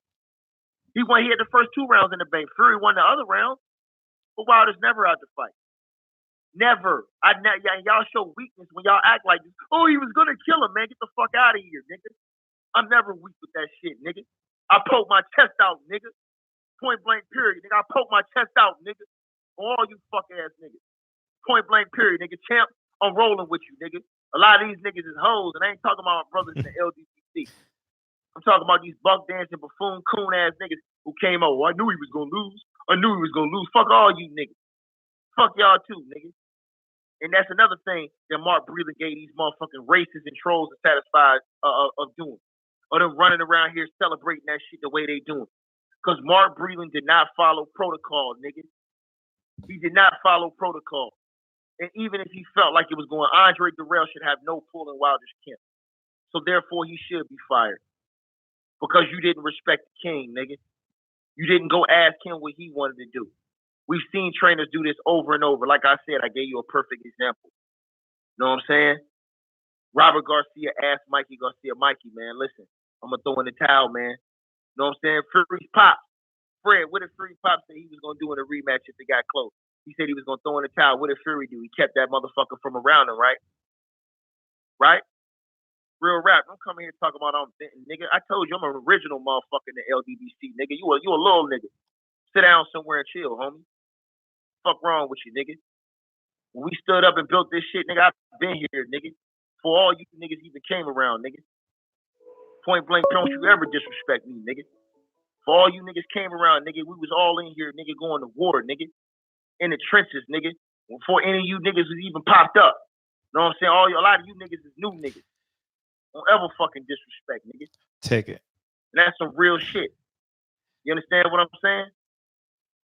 Believe that, nigga. I mean what the fuck I say. Every time I say something, nigga, I mean that shit. I'm just like Deontay Wilder, nigga. You don't believe me? Ask anybody who know me, nigga. And that's a fact. Fred, man, I love y'all, man. Point blank, period, man. The nigga should have asked the nigga, man. As simple as that, nigga. And boxing is emotional, motherfucker.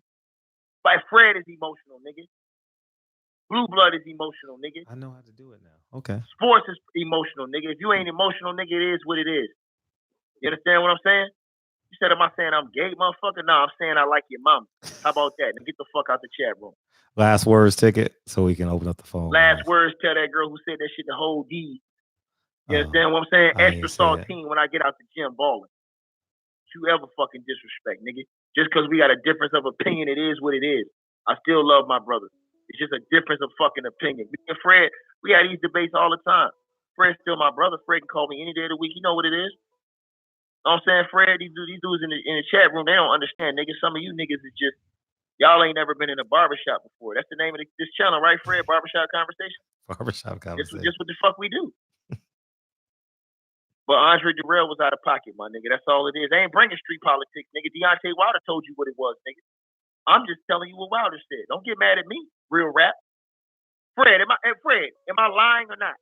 Did Deontay Wilder, when you around Deontay Wilder, is he not the realest nigga you ever seen before in your life? By far.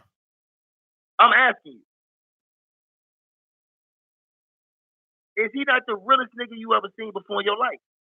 By far. So you already know, nigga. That's it. So all I'm saying is respect the champ, man. And if you was gonna throw in the towel, nigga, ask that nigga first. It shouldn't be another nigga to ask him, yeah, I'm motherfucking crazy. Don't fuck with me, nigga. I ain't the nigga you wanna fuck with. Point blank, period. Yes, I'm crazy, nigga. I'm deranged. I'm insane, motherfucker. You understand what I'm saying? Because I know what the fuck it takes, nigga.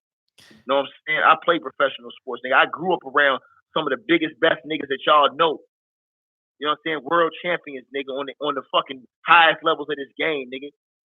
Niggas that's willing to put it all down, nigga. Real shit, nigga. I know what the fuck this takes. I'm not one of these little sideline ass niggas who ain't never had to be in the gym, nigga.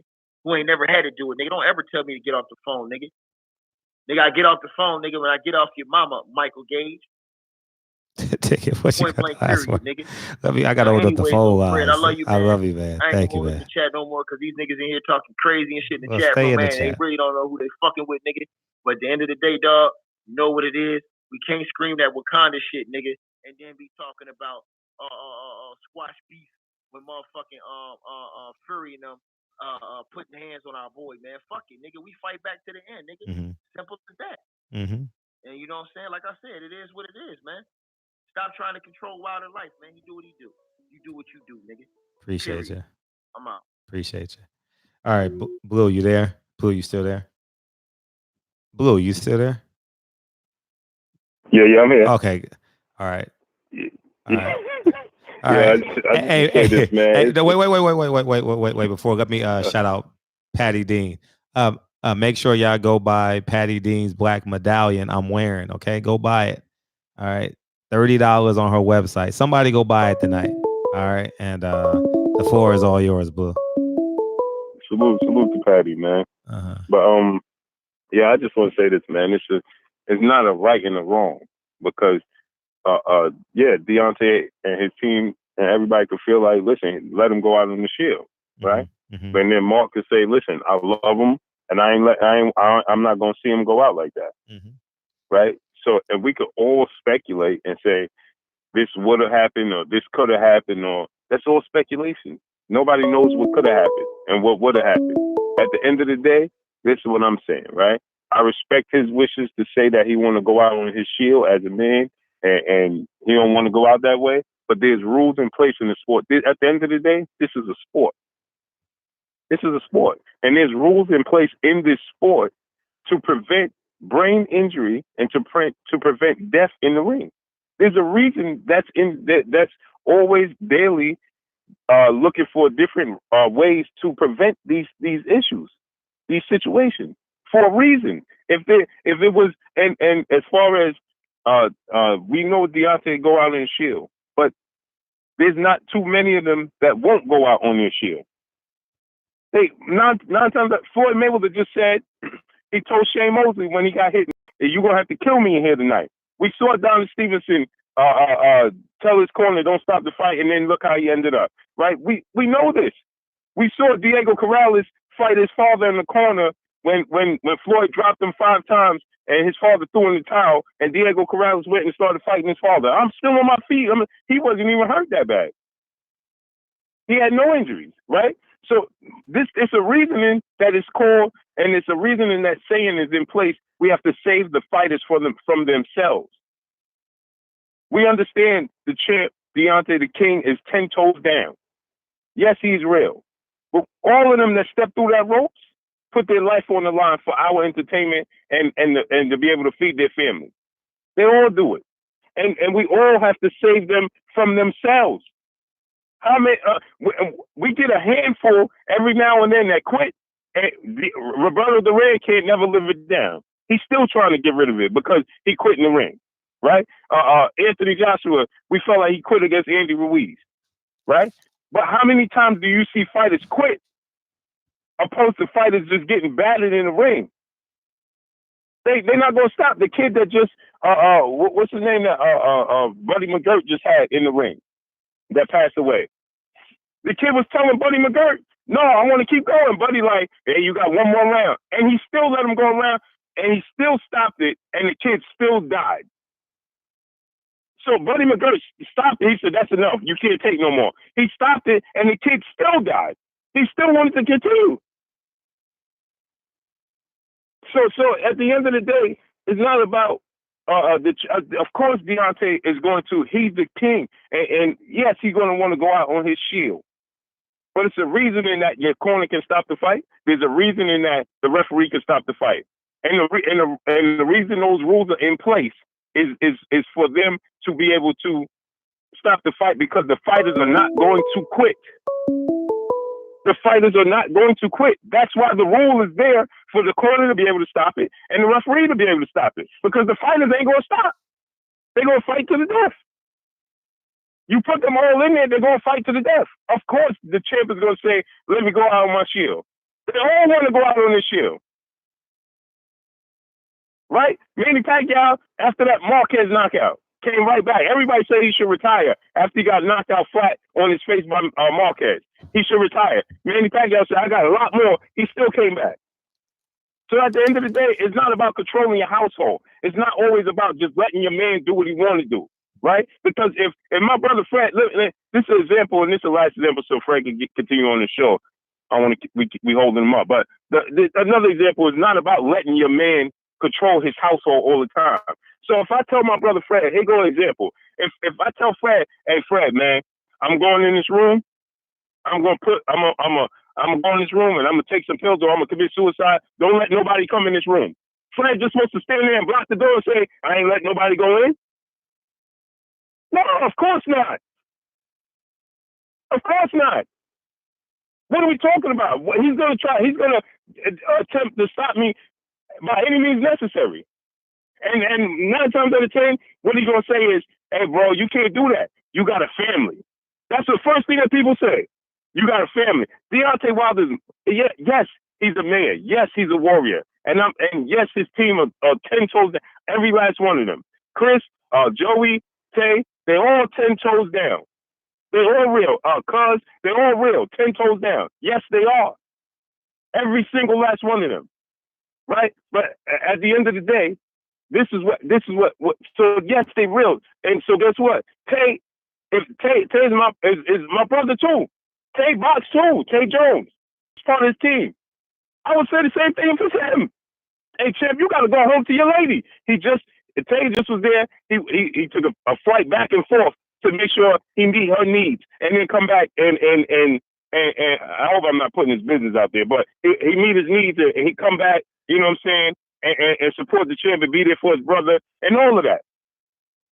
Right? Because he controls his household. So at some point in time, you go in, if I go and lock myself in, and Fred, I'm gonna lock myself in this room and I'm gonna end it all. Huh? I'm gonna say, listen, bro, nah, you got a family. Deontay Wilder's wife was there, his daughters was there, and his mother was there. So you know how traumatizing that would be? It's all coulda, shoulda, woulda. Yes, we all speculating of what coulda happened. We all speculating of what coulda happened later on. You understand what I'm saying? We all speculating that. We don't know. He could have landed a big punch. He might have knocked Fury out. We don't know. Right? But at the end of the day, Mark looked at the situation and said, this ain't, you ain't responding. This don't look good. You got blood coming out, whatever. Whatever. But at the end of the day, man, it's about making sure that man go home to his family. That's what it's about. It's about making sure that man go home to his family. Because at the end of the day, he got in the sport of boxing because his daughter needed him. That's why he risked his life for his daughter, because she needed him. So he said, the champ said, Deontay said, it's going to be by any means necessary to make sure I could take care of my daughter because she had spinal bifida. So it's by any means necessary. So he chose to go this route. So now he went this route, and now he's taking care of her. But guess what? She still need him tomorrow. She still need him in 10 years. He seriously hurt, or God forbid, or worse, or something like that. How is he going to help them? How can he help them?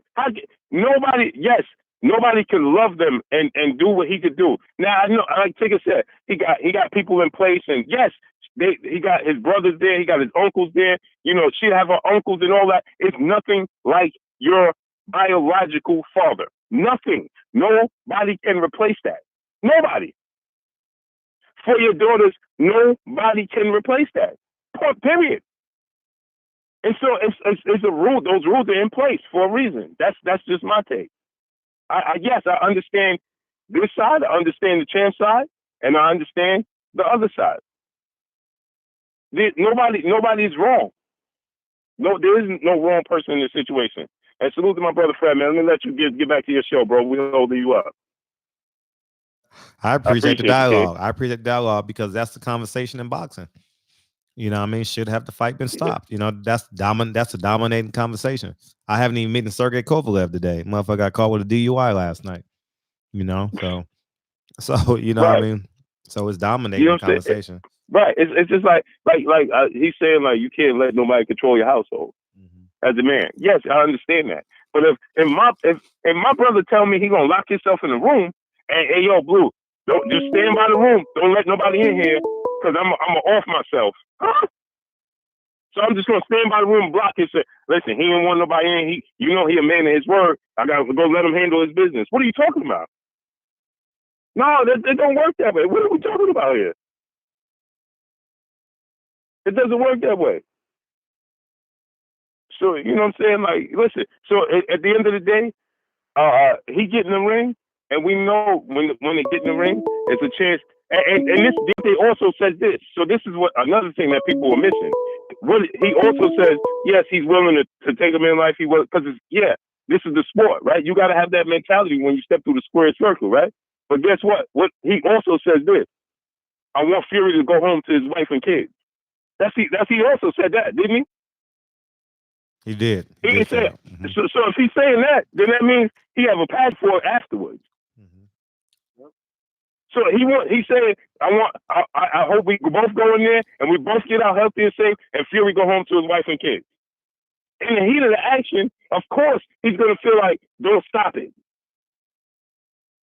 Because his adrenaline's going. It's the heat of action. And absolutely. The mentality, the soldier he is. That's who he is. He's a soldier. And we understand that. We understand that soldiers want to die on the battlefield because they feel like if they don't have the battle to fight, then they might as well not be here. But sometimes you got to show them there's another reason to be here. It's just like Tyson Fury with his mental illness, right? He said he trained on Monday. And this Monday through Saturday, the sport of boxing keeps him alive. Sunday, he don't even want to live no more. But he got to look at his wife and kids and say, this is the reason to be here. Because this life is not just about us. Guess what? When people pass away, Kobe Bryant today, right? And little Gigi, right? Because Ticket used the analogy that, that's why he loved Kobe.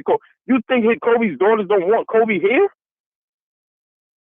You think Kobe's wife and his daughters that's here wanted to be at that ceremony today? Or they much rather live regular life and those little girls, and he walked back in that door and hug and kiss on his little girls. You think they want to go through that pain every day? Because guess what? It's not only you that go through the pain. Kelly just put up a long story today because she feeling the same pain. She feeling his pain. Because when he go in that room at night and they close their door, it's Kelly and the champ. And she feeling his pain. Go read her post that she just put up. So she going through the same pain. Yeah, us as men, we understand that. But you got to also look at the flip side of the coin. Because other people hurt. So right now, Kobe and Gigi, they not hurt no more. You think Layla Ali, they want Muhammad Ali here? Yeah, he was the champ to us. Yeah, he's the champ to everybody. That's her father, though. That's two different things. That's two different. You think Layla? Yeah, it's good that Layla Ali. She gets on a daily basis. She gets reminded on a daily basis. This is what people don't realize. This is real life. And on a daily basis, Layla Ali gets reminded that her father's not here. So when she's sitting on the panel and everybody talking about how great he is and his career, his legacy, how great of a man he is. When she get off that panel, she feeling a void. Everybody else say they feel a void, but life continues for everybody else. It ain't continuing for her because she got a void in her heart. Layla Ali do. Because she don't see Muhammad Ali just dancing around the ring and his legacy. She don't have her dad right here no more. That's two different things. And we got to look at that flip side of it. And if the champ is not seeing that flip side, it's up to us to try our best to let him see the flip side of it. Because he is him. He don't see Deontay Wilder. He is Deontay Wilder. So he only know one way to live. As a soldier. As a king. He only know one way to live. But it's up to us to say, hey, champ, hey, king, listen, man. Because other people hurt in his pain. Throughout his journey, there's other people that's hurting. That while he's right now, he's walking over a bed of nails. But guess what? So that means he's not himself right now. He's walking over that bed of nails that's hurting his feet. But guess what? His daughters and Telly is walking over that bed of nails. Go read her post. Her post tell you everything you need to know. Really? Yeah, she put up a long post. And just trying to inspire. So you can see that she's going through the pain too. I talked to his mother immediately after. His mother is in the building, so she don't like to be seen. But she was in the building. I talked to her immediately after. His daughter's in the building. His wife is in the building. And this is not to lessen how his brother, because his brother's in the building. He have a father and his other brothers, Chris, Joey, and Tay, and Cuz. Right? But not to diminish they you know, but those women, they count on him. They count on him. His daughter, if he didn't do what he do for his daughter and her spinal bifida, where would she be today? You see what I'm saying? So that's all. You know what I mean? I'm just saying that, you know, I think that sometimes I understand exactly where he's coming from. That it's his way. He said he's the champ. He's the one that's putting his life on the line. He is the boss. And when he said yes, you're right. But guess what? When you go to a job, we all have bosses when you go to 9 to 5. And when you go to your 9 to 5 job, just because they're the boss don't mean they're always right. That's why you have meetings. So you can run stuff past them. Because you might see stuff a different way than they see it. That's why you have more than one set of eyes. So you can see stuff from a different point of view. That's why you have multiple trainers in the corner. So you can see things from a different point of view. That's why. So sometimes we got to save the champ from himself and say, champ, yeah, we listen, you going to get him? I believe you. And it's not a point of not believing in him. I believe in him. Ain't nobody could tell me that he was going to lose that fight. I didn't think he was going to lose the fight. That's why we got all these trolls chasing me every day. I got 100 comments in my comment section. People I didn't even know exist. Oh, you now I got my my career's over and all of this stuff because the champ lost. That means I had that much confidence. So it ain't a lack of confidence in him. I believe in him. And if the fight would have continued on, I still would have been believing that he was going to land a big punch. I still know I'm still going to be, until the bell ring and they say the fight's over, I still would have been thinking he's going to land a big punch. Thanks. But at the end of the day, I can't be mad at the decision to throw in the towel either. That's what I'm saying. That's all I'm saying. But yo, salute, bro. I appreciate you letting me come on your platform, man. It's your platform. Shit. I'm visiting. Take it to the mind. We making Wilder look weak. Man, what are you talking about, bro? Who said that? That's retarded. Ticket said that. He said we making Wilder look weak. Come on, bro. Come on, get it out, man. We saving his life. Come on, bro. You know, I think I just read Telly's quote. But we got Reggie Owens on. Reg, you there? Oh, yes, I'm gonna holler at you, bro. I appreciate you letting me come on. I appreciate you. Go ahead, Reg. All right, kid. Salute. But yeah, man, I agree with everything. I'm on the side of everything Blue said, everything that was that Anthony or Andre Durrell, whichever brother that was. Andre Durrell. Yeah, I'm with everything he stated. And with the team, man, because they're going through this emotional time period, especially when emotions are high, adrenaline rushing, and people, you know, the sport of combat makes you into where you just in it. You hope for everything, you push for everything. But in this moment, just what got Wilder in the sport is the same thing he needs to go home to return to, so he can come back to the sport and provide for his family. This is the thing that has driven this guy throughout life, not death. It's about living, and it's about living healthy. And what Mark Breland did, he should be praised. And once emotions calm down, they little time go by, they're gonna be praising that dude, because Deontay Wilder is in debt to Mark Breland for the rest of his damn life, whether he knows it or not. And it's all love with the champ, but you have to step away from things and wake up. And for anybody going with the wishes that Deontay Wilder has, which is the wish of many of these warriors, of wanting to lay it down on in the ring, not wanting to quit. But at some moments in life, you have to accept the fact that you live to fight another goddamn day. And ain't no way someone loves you, because the worst thing to have around you, because the greatest thing to building success is the type of team you have around you. And the wrong type of team you have around you is a bunch of yes motherfuckers. Because when everything is all good, that's what we're seeing right now. You have all these yes people. And when things are going good, everybody all hunky-dory, laughy. But the minute shit start falling apart is the minute you get shit like JD's being able to throw someone who's supposed to be his brother up under the bus in the way that he did. Now, not saying to break this team up, but JD's owes a week long of apologizing authentically to Mark Breland, because that was fuck shit what you talked about. You were willing to sit in there, let your fighter who was just out on his feet. There was nothing Wilder could have did to turn anything around in this fight. Devastating powers delivered through your legs. Wilder had no legs going into this damn fight. Regardless, he hit Fury with his best punch when even though he still had bad legs going throughout this fight. Now you got this 300-pound man putting you in headlocks, laying weight up on you. It was nothing that you was going to deliver to hurt this dude. You're out of it. Like your lady said yesterday. He with the ruptured eardrum, his equilibrium was off. He had no way of planning himself to even deliver the power necessary to even hurt a Tyson Fury. Tyson Fury wasn't being pressed by this dude.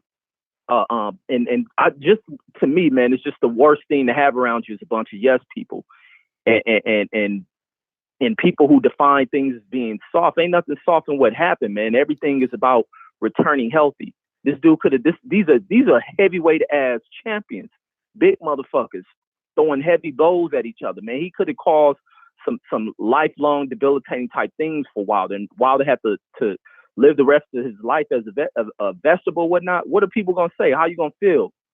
And then on top of that, everybody gets emotional by what motherfuckers write in the chat and shit. If that riles you up, it's gonna rile you up even worse. If you watch this man leaving out that ring on a stretcher, never to be able to return to boxing, because in this fucked up social world that we live in, people ain't gonna show no empathy towards that shit. They're gonna do shit that gets up under people's skin, because people are so fucking thin-skinned that they pay attention to whatever pussy people have to say. And that's the problem. Stop focusing on what people who have no love into what's going into this thing.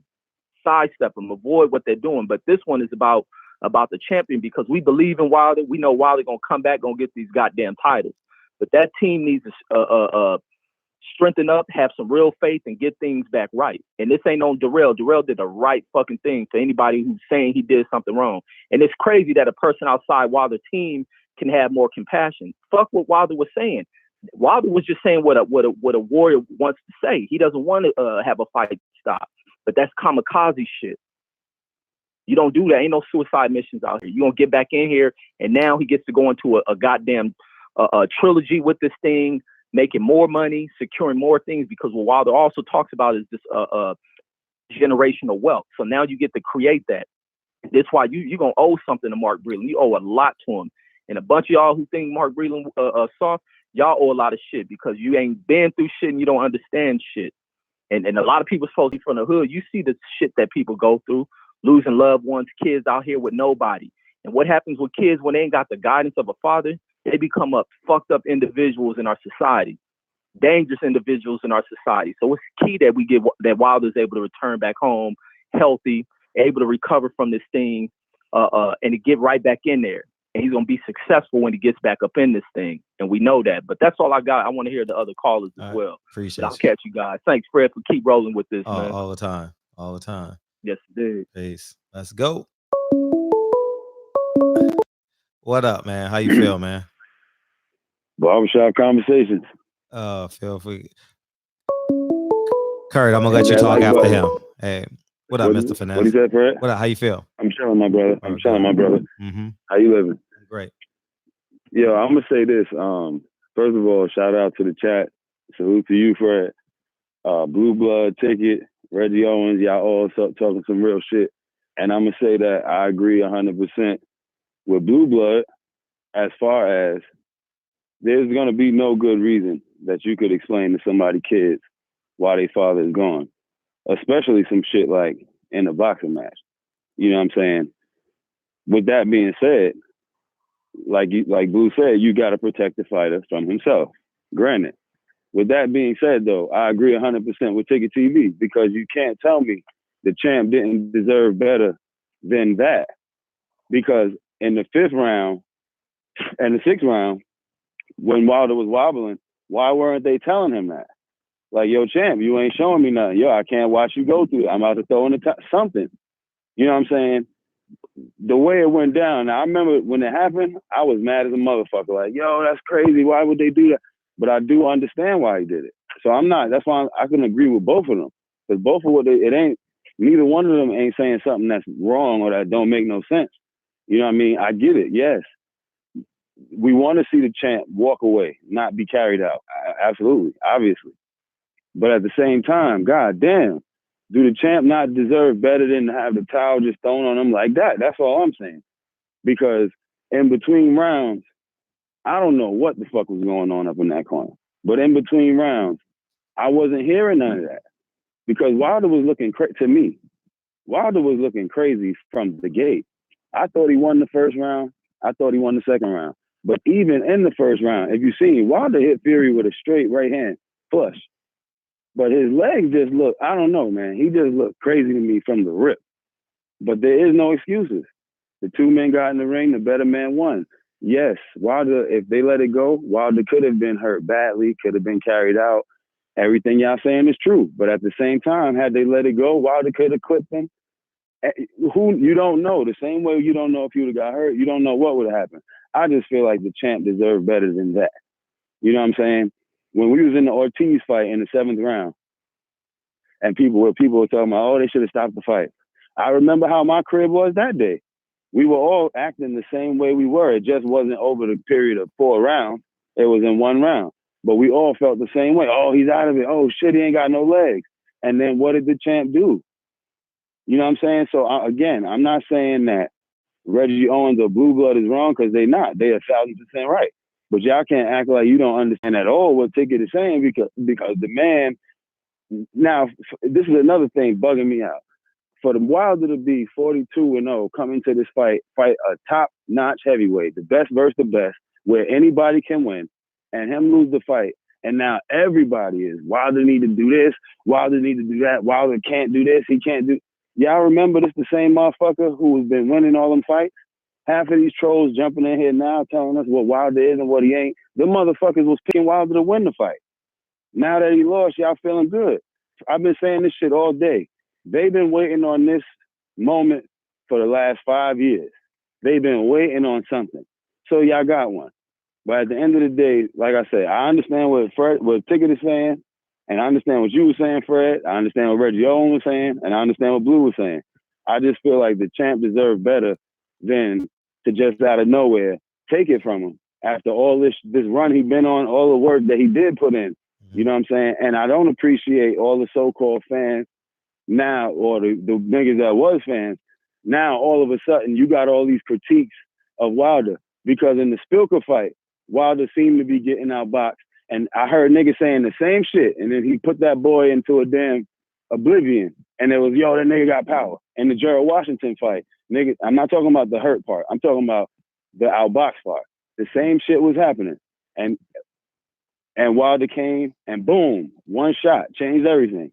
So I understand what everybody on here was saying, but I don't like how, and I ain't talking about them. I'm talking about other niggas that I've been hearing. I don't like how now all of a sudden the man gets one loss because he's putting himself on the line against top-notch competition, like y'all say y'all want. He take a L, and now he ain't shit. Nah, it's Bomb Squad all day, every day.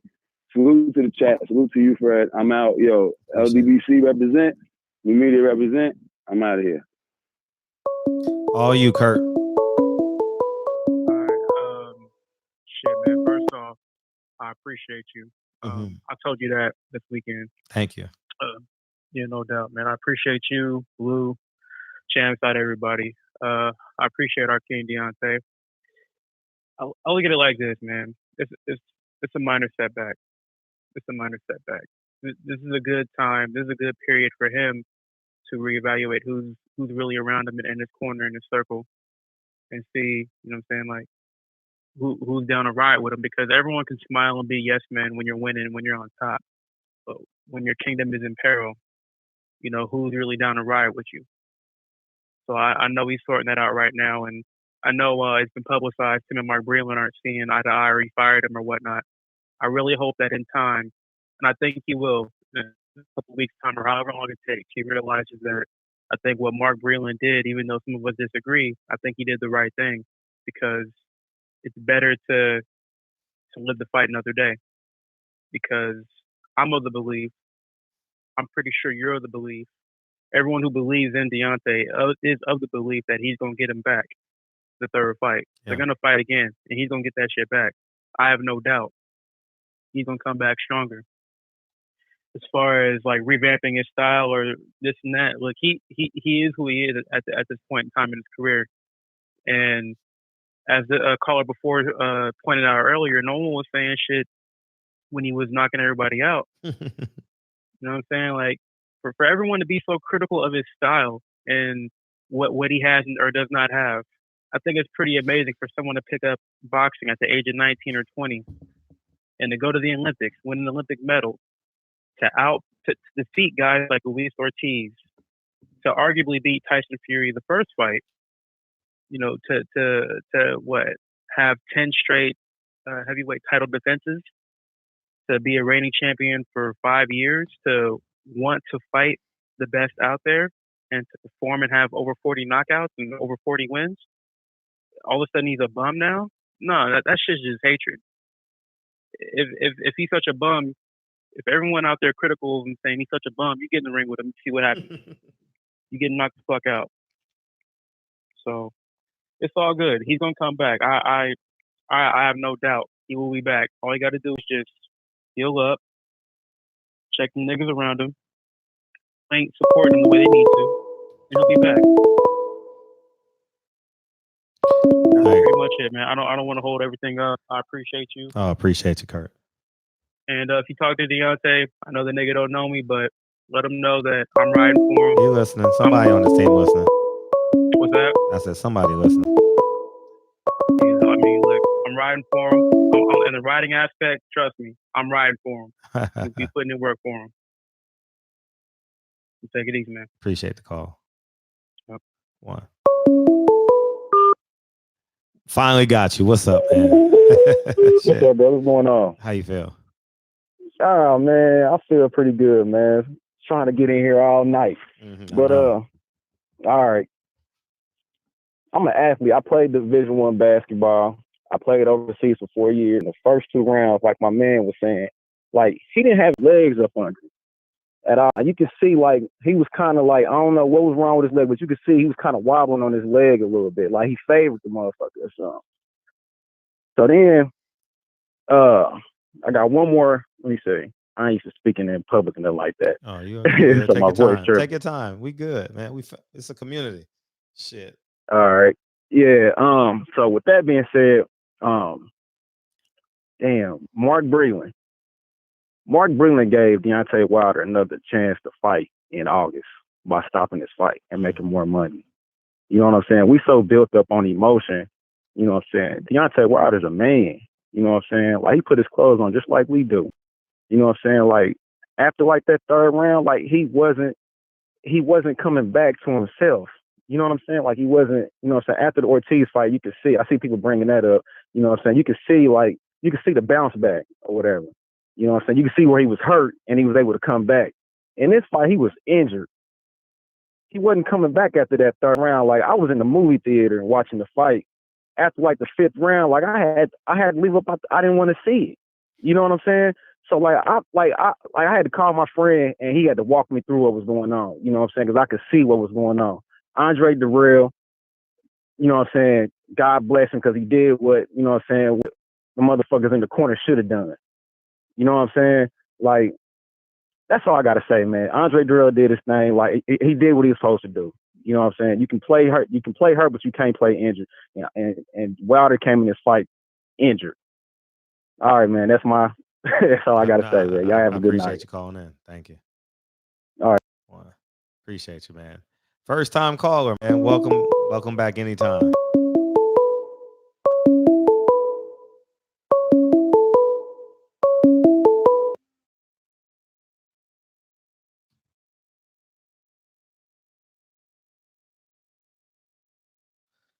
Larry Holmes.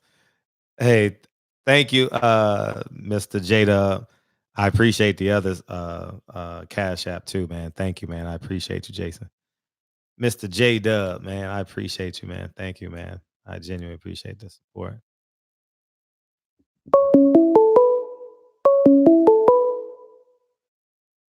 $702. What's up? What's up, Fred? Still do boxing talk.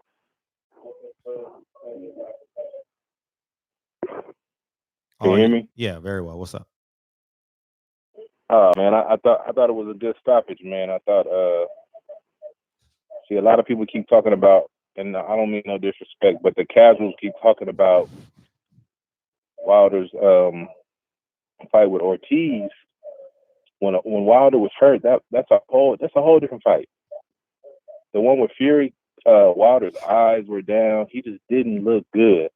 I think Mark Breland did a great job. I mean, at the end of the day, live to fight another day, get more money, be with your family, be a husband. You know what I'm saying? Go be a man, live your life. Cause he was getting, and I'm not saying I'm taking nothing from Wilder, because I'm Team Wilder to the end. One shot could have changed anything, but legs was gone. He was just looking bad. He was in the corner with his head down. it didn't look good in his eyes. We're like, to me, his eyes looked like they were just, I don't know, he didn't have that look. The look didn't look right, you know. And just like you and me, you've been in the ring. Like I've trained at Richard Steele's gym, so we know what it's like to get hit with a punch. You know what it's like to spar. And he didn't look right to me. So I think Mark Breland, like I said, I just wanted to talk briefly on that. I think Mark Breland did a great job, and I hope Wilder doesn't fire him, keeps him on the team. Now I do say this: I think Wilder should bring in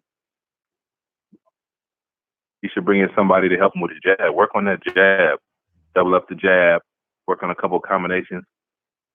But at the end of the day, if you're a real Wilder fan, we stick with Wilder. He's been winning like this. Facts. We all knew Wilder had a few things in his he needed to work on. But the way he fights, he's been winning. The right hand's been landing, you know what I mean? So I hate how people say, oh, this and that, Wilder ain't this, he ain't that. But the champ's been winning with the skills that he has. So don't leave him now. He's the people's champ. King Wilder. Absolutely. That's why I love your show, because you know what I'm saying, you keep it real. And I'm gonna keep it real, man. Don't if you're a real fan, with Wilder right now to the end. I don't care if he lose, and no matter what, like he's the people's champ. Think about it. Look at every other division, and I'm not knocking no fighters. Look at any other division. Who is talking about the community? Who is talking about what's going on in this world? Like champions, though. People aren't doing that, but Wilder is. And Fred, when you see Wilder, what does he do? He speaks. He does interviews. You know what I'm saying? He looks out. You know what I mean? A lot of these guys, man, you be walking through the MGM or walking through, wherever they're fighting, they don't want to talk. They're with their crowd. Don't bother me. They're moving in groups. Nah, the champ don't move like that. That's why I said he's the people champ. And like I said, I pray that he doesn't, him and Mark Breland, they work that out. But like I said, somebody needs to come in. And yeah, Wilder needs to work on that jab and just work on a few things. But at the end of the day, I'm still Team Wilder to the end. I don't care what happened. American, black, I'm sticking with my brother. Period. All right, I'm out, Fred. Appreciate you, man. Appreciate you. Oh, yeah, don't forget to smash that like button. Smash that like button, bitch. That what Black Fight fans say. Smash that like button, y'all. Let's go, man. Let's get it. Who we got coming in? Who we got?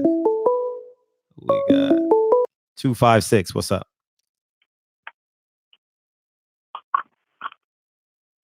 256.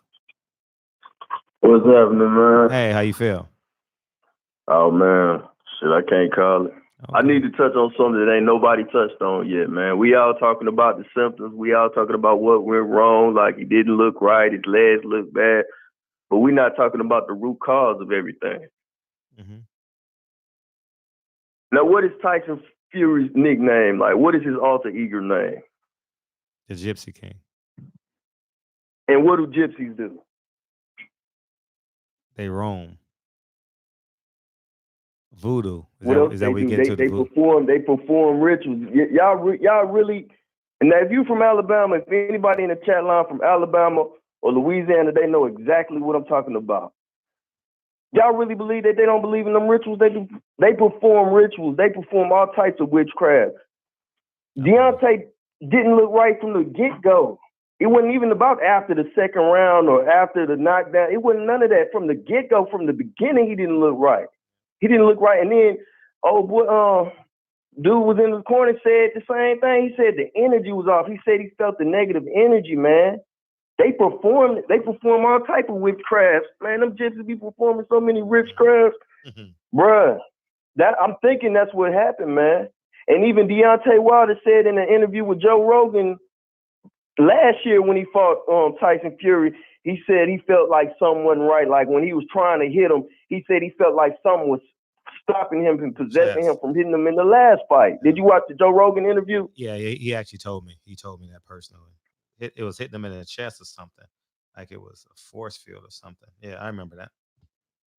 Bro, that shit is real, man. It is. I mean, I'm not saying that, you know what I'm saying? I know that for sure, but I mean, that's the only thing that I can really speculate at this moment because Deontay didn't look right from the beginning. It wasn't after the second or third round. I mean, yeah, he did okay in the first and second round. He did all right, but from the beginning, his whole vibe was off. And even you said he had his head down. When have you ever seen him with his head down? Never in my life. Right. I'm telling you, bro.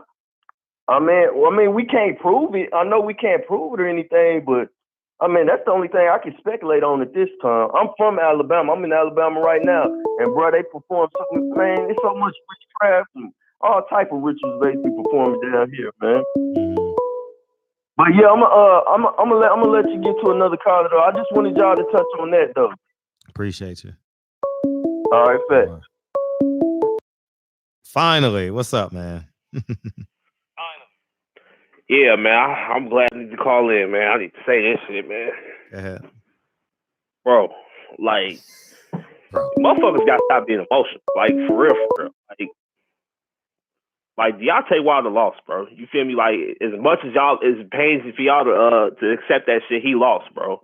Like, he was getting his ass whooped. Like, painfully to say, like, he was getting beat up. There was nothing that he could possibly do that was going to keep him in the fight against 273-pound man with a fucked up equilibrium.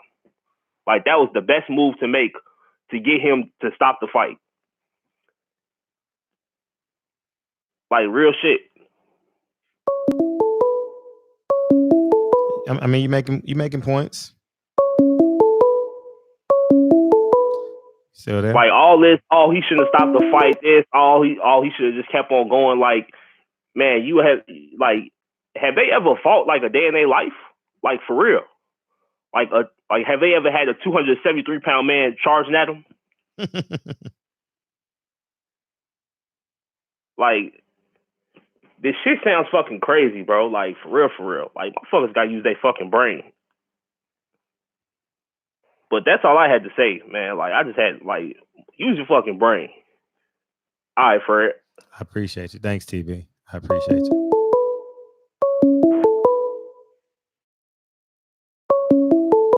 What's up, man? You calling back in? What's up? What's up? Calling back in. Hey, Fred. What's up, man? Hey, what's up? I just want to talk about the stoppage. I think it was a good stoppage. There was a point, if you watch the fight on the fourth round, and a lot of stuff started going on in the fourth round. Fury, he had a good third round, but the fourth round, he hit Wilder with a left jab. And Wilder had this look on his face. He couldn't believe Fury hit him square and that hard.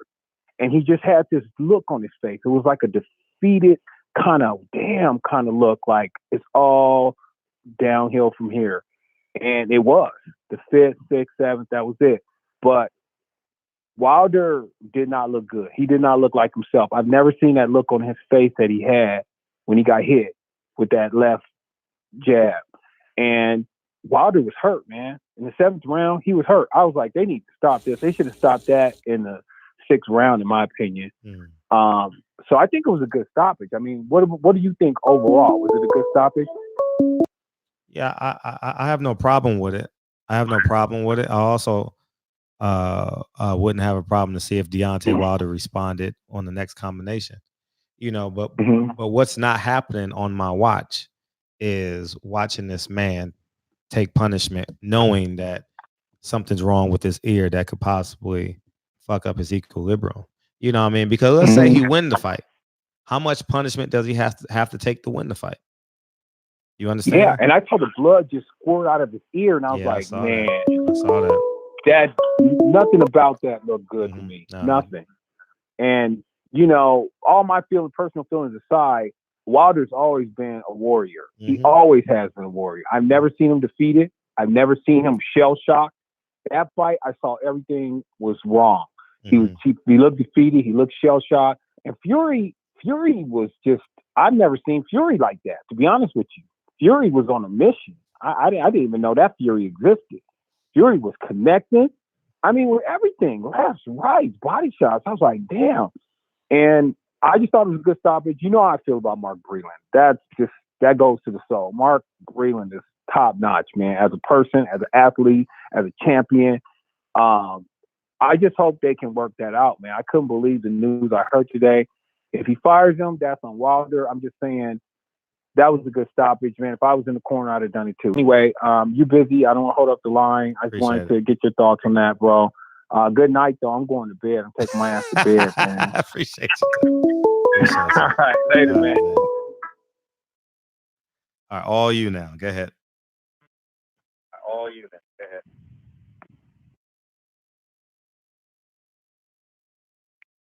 Okay, real. What's up? You in there now? What's up? Fred. Yes. Oh, my nigga. Man, I got through. Hey, it's real rap. Hey, salute to you, Fred. Hey, but I gotta shout out my niggas in the chat. Salute Omega Red. Salute Cash G. Salute Reggie Owens. Salute Blue Blood, excuse me. And salute Ticket TV, man. Look, I'm gonna address Ticket right quick first. All due respect, fam. I don't even know if you're still in the building. All due respect, but bro, look, what Ticket was talking about, and Omega Red will feel me on this. The whole chat should feel me on this, man. I ain't doing this for likes. I'm just keeping it real.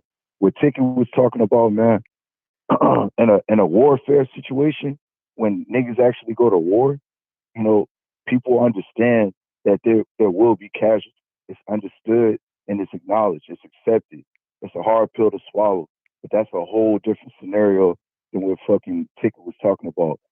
You know, to say that we to say that we hate the enemy, but still give a fuck about their opinion, man, fuck them.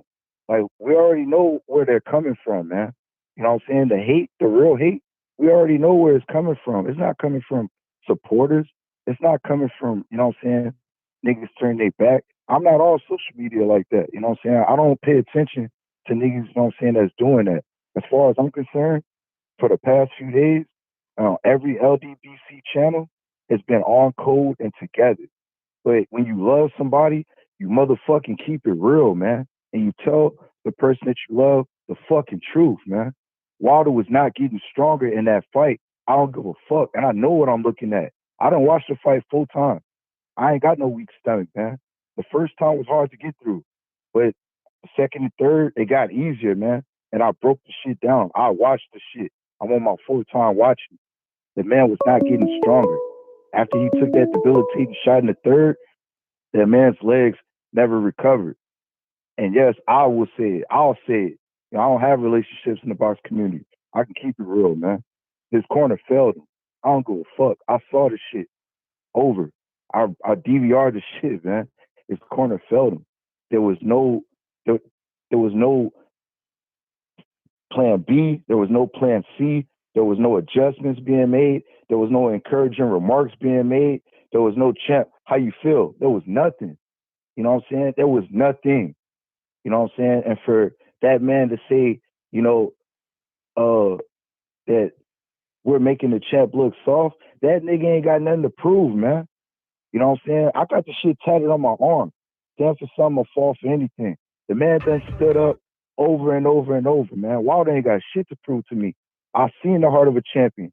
I seen the will and the want in his eyes, man. And like Mr. Finesse said, the man worked more with nothing, man. He worked. He had more. Excuse me. I'm. See, now I'm getting past. He got more with less, right? Is that what you're gonna say? Yes, he got more with less, man. You know what I'm saying? Everybody, 42 people knew what to expect and couldn't motherfucking stop it, man. Facts. You know what I'm saying? So yes, you know what I'm saying? Fury got one. Okay, cool. Salute to Fury. I'm not a hater, man. I'm a salute of boxing. I'm a fan of boxing, so I'm a salute the man. But that's it. That's all he get from me, man. You know what I'm saying? He did what he did. I'm not coming up with no voodoo excuses and all this other shit, man. You know what I'm saying? I'm not doing that. Because when I love somebody, I tell them the fucking truth. I don't fucking lie to the people I love, man. The people I love, I keep it 100 with them. And that's the fucking problem in our community, in the black community. We say we love each other, but we don't fucking keep it 100. You know what I'm saying? We don't. We do not keep it 100, you know what I'm saying, with the people that we love. And I'm not, and if what I'm saying don't refer to you, I'm not talking to you. You know what I'm saying? If what I'm saying is offensive, I'm not talking to you because I know the brothers in the LDBC, I know they don't rock like that. But at the end of the day, man, this is boxing. This ain't the streets. This ain't the hood. This ain't prison. You know, and them type of situations, yes, back to the wall, you know what I'm saying? It's a fight or flight. So yes, hard decisions had to be made, you know what I'm saying? Death-defying decisions had to be made. This isn't that though. You know, and I love Wilder, but we all know the old saying, man. However you know it. Pride before destruction, you know what I'm saying? Pride before, you know what I'm saying? Downfall, however you want to say it, man. He's a warrior. He's gonna say that. The pride in him is gonna say that. You know what I'm saying? He's gonna say that. But that man saved his life. You know, I agree with 100% of what Blue Blood said. You know, who's gonna take care of that man, you know, after he retires, hopefully at the age of possibly 40, 41. Because I know Wilder said he wants to fight till 40. Who's gonna take care of that man after that? We have to understand, man. It's a blood sport, yes. This is fucking entertainment, man. For us, for our entertainment. These niggas is risking their life for our entertainment. You know what I'm saying? For our joy and happiness. They don't have to do this shit. Of course, they get paid handsomely, and they deserve it. Every fucking cent. But we're not there behind the scenes, you know what I'm saying? After these guys retire, you know, all people can say is, man, you was a great champ. You know what I'm saying? Or, man, I loved you when you fought. You know what I'm saying? That's all they can say. But they're not there behind the scenes, like how Reggie and Blue Blood said. You know what I'm saying? Possibly having to clean them up, you know, shower them, bathe them. I have a brother that's paralyzed from the neck down since 98. You know what I'm saying? Since 98. And I know what he goes through. I see it every day. I know what my brother goes through. My brother would love to fucking walk again. And the decision that he made to drive that night, he regrets it every day. He's 40, going on 43. His accident was when he was 22, man. And he wasn't a fighter. So I know, man. I know what he had to go through being a fucking paraplegic, bro. Like, I know that fucking pain.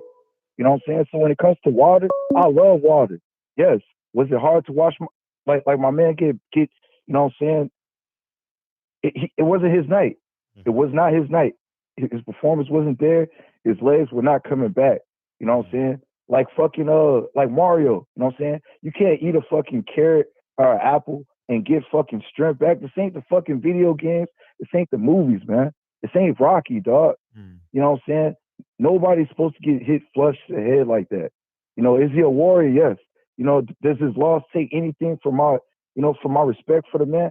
Absolutely the fuck not. No. The man defended 10 fucking times. Who else did that? Muhammad Ali, man. The man tied Muhammad Ali's record. So like the brother said all day long, he's a Hall of Famer already. So how the fuck is he making us look soft? Or is he making himself look soft? Man, no, bruh. This is what happens when the best fight the best. This is what we want, right? When the best fight the best, it's what we beg for. So with the result of it, I feel for my brother. You know what I'm saying? He's in my prayers. He's in my thoughts. He's in the thoughts of us. You know, he's in our conscience, man. You know, even though we wasn't in the ring, I know a lot of people felt for that man. And of course, if it was the 12th round, you don't throw the towel. No. But it was the fucking 7th, man. And he wasn't getting no better. He wasn't able to keep Fury off his ass, man. After the 3rd round, Fury could basically do what he wanted. Of course, the champ was fighting off instinct, off of pure heart. Yeah. Because that's what he is. He's a fucking champion. You know what I'm saying? In this lifetime, this is as close to the Roman Coliseum type of gladiators you will ever get to, man. That motherfucker's a gladiator, man. I respect him. You know, and I love dedication to craft, and I love that he roots and rocks and supports his people, man. You know, that's it, bro. You know what I'm saying? Because if I go on, I'm going to say some shit. But look, bro, thank you for letting me address that, All bro. the time. Thank you so much, Fred, for what you fucking do, man. Because I love you, bro. Love you too. I love Chef Side. I love what y'all brothers do, man. All the time. Thank you, bro. Thank you. Peace, bro. Peace. Woo. I think we made it through the night. Oh, this was a great show. Man, we were 90 minutes over. Woo-wee. What a show. What a show. What a show. I'm glad Deontay Wilder should be proud. Man, you got thousands of motherfuckers packed. We had about 10,000 people in here tonight, man. Easily. You know what I mean? And it's a great thing when people are passionate, man. And the reason why we're in here is because we care. You know, whether you for or against, whether you're Republican or a Democrat, whether you stop the fight, continue to fight. You understand what I'm saying? We're in this chat room because we care, you know, and that's the most important thing. So Deontay Wilder should have a sense of satisfaction. Someone in this team is gonna watch this video if they're not still watching it, but they should have a sense of satisfaction because you got thousands of black men, literally, and maybe 100 women in this going through this chat are up 3:30 in the morning somewhere in New York. You know what I mean? Somewhere on the East Coast because we care. You know, whether you wanted him to continue, I'm going to reiterate this again, whether you wanted him to continue or whether you agree with Mark Breland, we're in this chat because we care. And that's the effect that he has on us, you know. Um, um, Deontay Wilder is the leader of the free world. You know what I'm saying? Jamal Charlo left the MGM arena crying. He was in tears. Jamal Charlo. He was devastated Deontay Wilder lost, and that's the effect that he has. You know, here's a man, me, who's seen hundreds of fights. Shit, no, I'll take that back. I've seen thousands of fights on TV and in person, and I couldn't stand to watch the fight. I go to my Instagram. I watched the fight from the 100 section. I could be on anybody's floor in anybody's fight, and I said I just can't take it. It's too much anxiety for me. You know, so that's a beautiful thing that Deontay Wilder is building a community of men with compassion. How beautiful is that we have a group of men right now with compassion? That is such an eloquent thing, man, that we all have compassion for the champ. There's a level of empathy in all of us. 3:30 in the morning, there's a level of empathy in all of us. Trust me on that. You know, so Deontay Wilder, you started this. Now you got to finish this. The summertime of 2020 or maybe the early fall of 2020. You understand what I'm saying? Maybe they put it in September because of the football season. You know, maybe they want to build it because they get free press every Sunday. They get 20, 30, 40, 50, 60 million households that'll watch football. I don't know the numbers, but the fight will probably be maybe September, you know, to align itself with football. So I don't have the answer to that. But it's a beautiful thing. Tyson Fury is getting knocked out. And that's the most and that's what's beautiful about this whole entire situation. Tyson Fury is getting knocked out early fall, late summer, whenever it's happening. And here's the catch. We talked about spirits and we talked about voodoo and Gypsy King mythical power. How about our power? How about we start reciting positive energy chants when we're meditating and because you know we're spiritual beings moonlighting as human beings. You understand what I'm saying? So I think it's that important. You know, we gotta be stronger than the force that they're presenting. It's really that simple. You know, so I love all y'all, man. It was a fun ass show, man. Woo, man. We went 100 miles an hour, throwing 100 punches miles an hour, man. It was a great show, man. I just want to say thank y'all, man. And tomorrow night it ain't gonna be no different. You know what I mean? Deontay Wilder, he's gonna be told about this video. He's gonna know that we had about 10,000 black men in here. It's gonna be about my analytics is probably gonna tell me it's between 8 and 10,000 men that was in here tonight, live on a lazy Monday. You know, we could fill up any arena. You know, and it's a beautiful thing. So he has our hearts, he has our pulse. You know, and the reason why is because of that ring entrance. The reason why is because of till this day. You know, the reason why is he stops for every media member. The reason why is he's traveling the world. He's going to Africa. He's the world champion. You know, so that's my take on it, man. We love Wilder. by now it looks like through and through, thick and thin. So, and Deontay Wilder should have a sense of satisfaction, because what his ultimate goal is to build community and liberate our minds and liberate our I can'ts. You understand? So that's the most beautiful thing about this, is that he's inspired us to take the T off I can't. And we'll leave it at that. So anyways, man, barbershop conversation tomorrow night. Hit the like button on your way out. Tell a friend, share this stream. This stream was motherfucking fire. I'm glad we had all these different personalities on. I'm going to call. The only day I have free this week is Thursday. I got my kids Monday to Wednesday. I'm going to call D Thursday. And I have that funeral that I spoke about. I have that funeral this Friday. And so we'll go from there. So anyways, man, barbershop conversations, man. I fucking love y'all, man. It was a hell of a show. Man, hella show. And I'll see y'all tomorrow. Peace. Oh, do y'all want to hear the song? Oh, shit. Fuck that. We going to end on the song. We going to end on the song, baby. Shit. Because the devil is a lie. Hey. And his team, we're going to stand together and fight this disease. I come this way before, travel through the open door. Circumstances navigated the path, and life happened all so fast. No, it got lonely sometimes. You see, I know we couldn't make it. Even when I'm off beat, I still land on my feet, and nothing can shake me, cause I know life took a hold on me. I never. This is where I am destined to be. I'm not ready to give up. I believe in the miracle of life. Life's a quick but no rehearsal. Learn quickly, they'll come for your role. Games we play, can't take it personal, cause the devil is a liar. Telling you the truth, hey. It's all in what you do, hey. Some things you gotta do, hey. It's right from you. Second, see the blessing in it.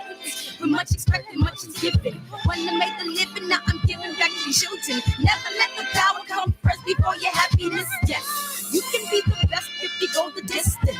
Mix a little sweat with your persistence. You know that the best things are never instant. Just shine, let us see your brilliance. Get up, open up your eyes now. It's the moment of truth. No backing down. We're bringing it to life. Oh, for the children, it's a given. You gotta give it, be a blessing. This my personal statement. Run the game like I'm ASICs. Learn to develop patience, determined to be the greatest. Yeah, bobbing and weaving, they changing up like the seasons. Indigenous to the grind, so I do it for all my people. Jabbing the competition, back up against the rope. She fighting for recognition. I'm fighting just to promote equality where we lacking. While cancer slowing our road, I'm confident we'll make it. We focus on common goals. Yeah. Give back, give love, give in some way.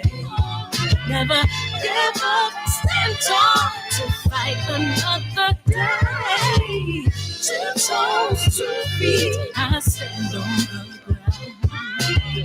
I'm going wrestle and fight this final round. Life's a quick but no rehearsal. Learn quickly, they'll come for your role. Games we play, can't take it personal, cause the devil is a liar. Telling you the truth, hey. It's all in what you do, hey. Some things you gotta do, Hey. Omega Red, Mr. Finesse, Cash G, Brooklyn's finest. Welcome to the show, man. June, welcome to the show, man. Welcome. Real Rap, appreciate you, man. Muir, Omega Red, Antoine, Star Warrior 7. Yagua's Attack. Appreciate you. Utah, what it do? Oh, man. We had a hell of a show. Nassim the Dream, man. Appreciate you, man.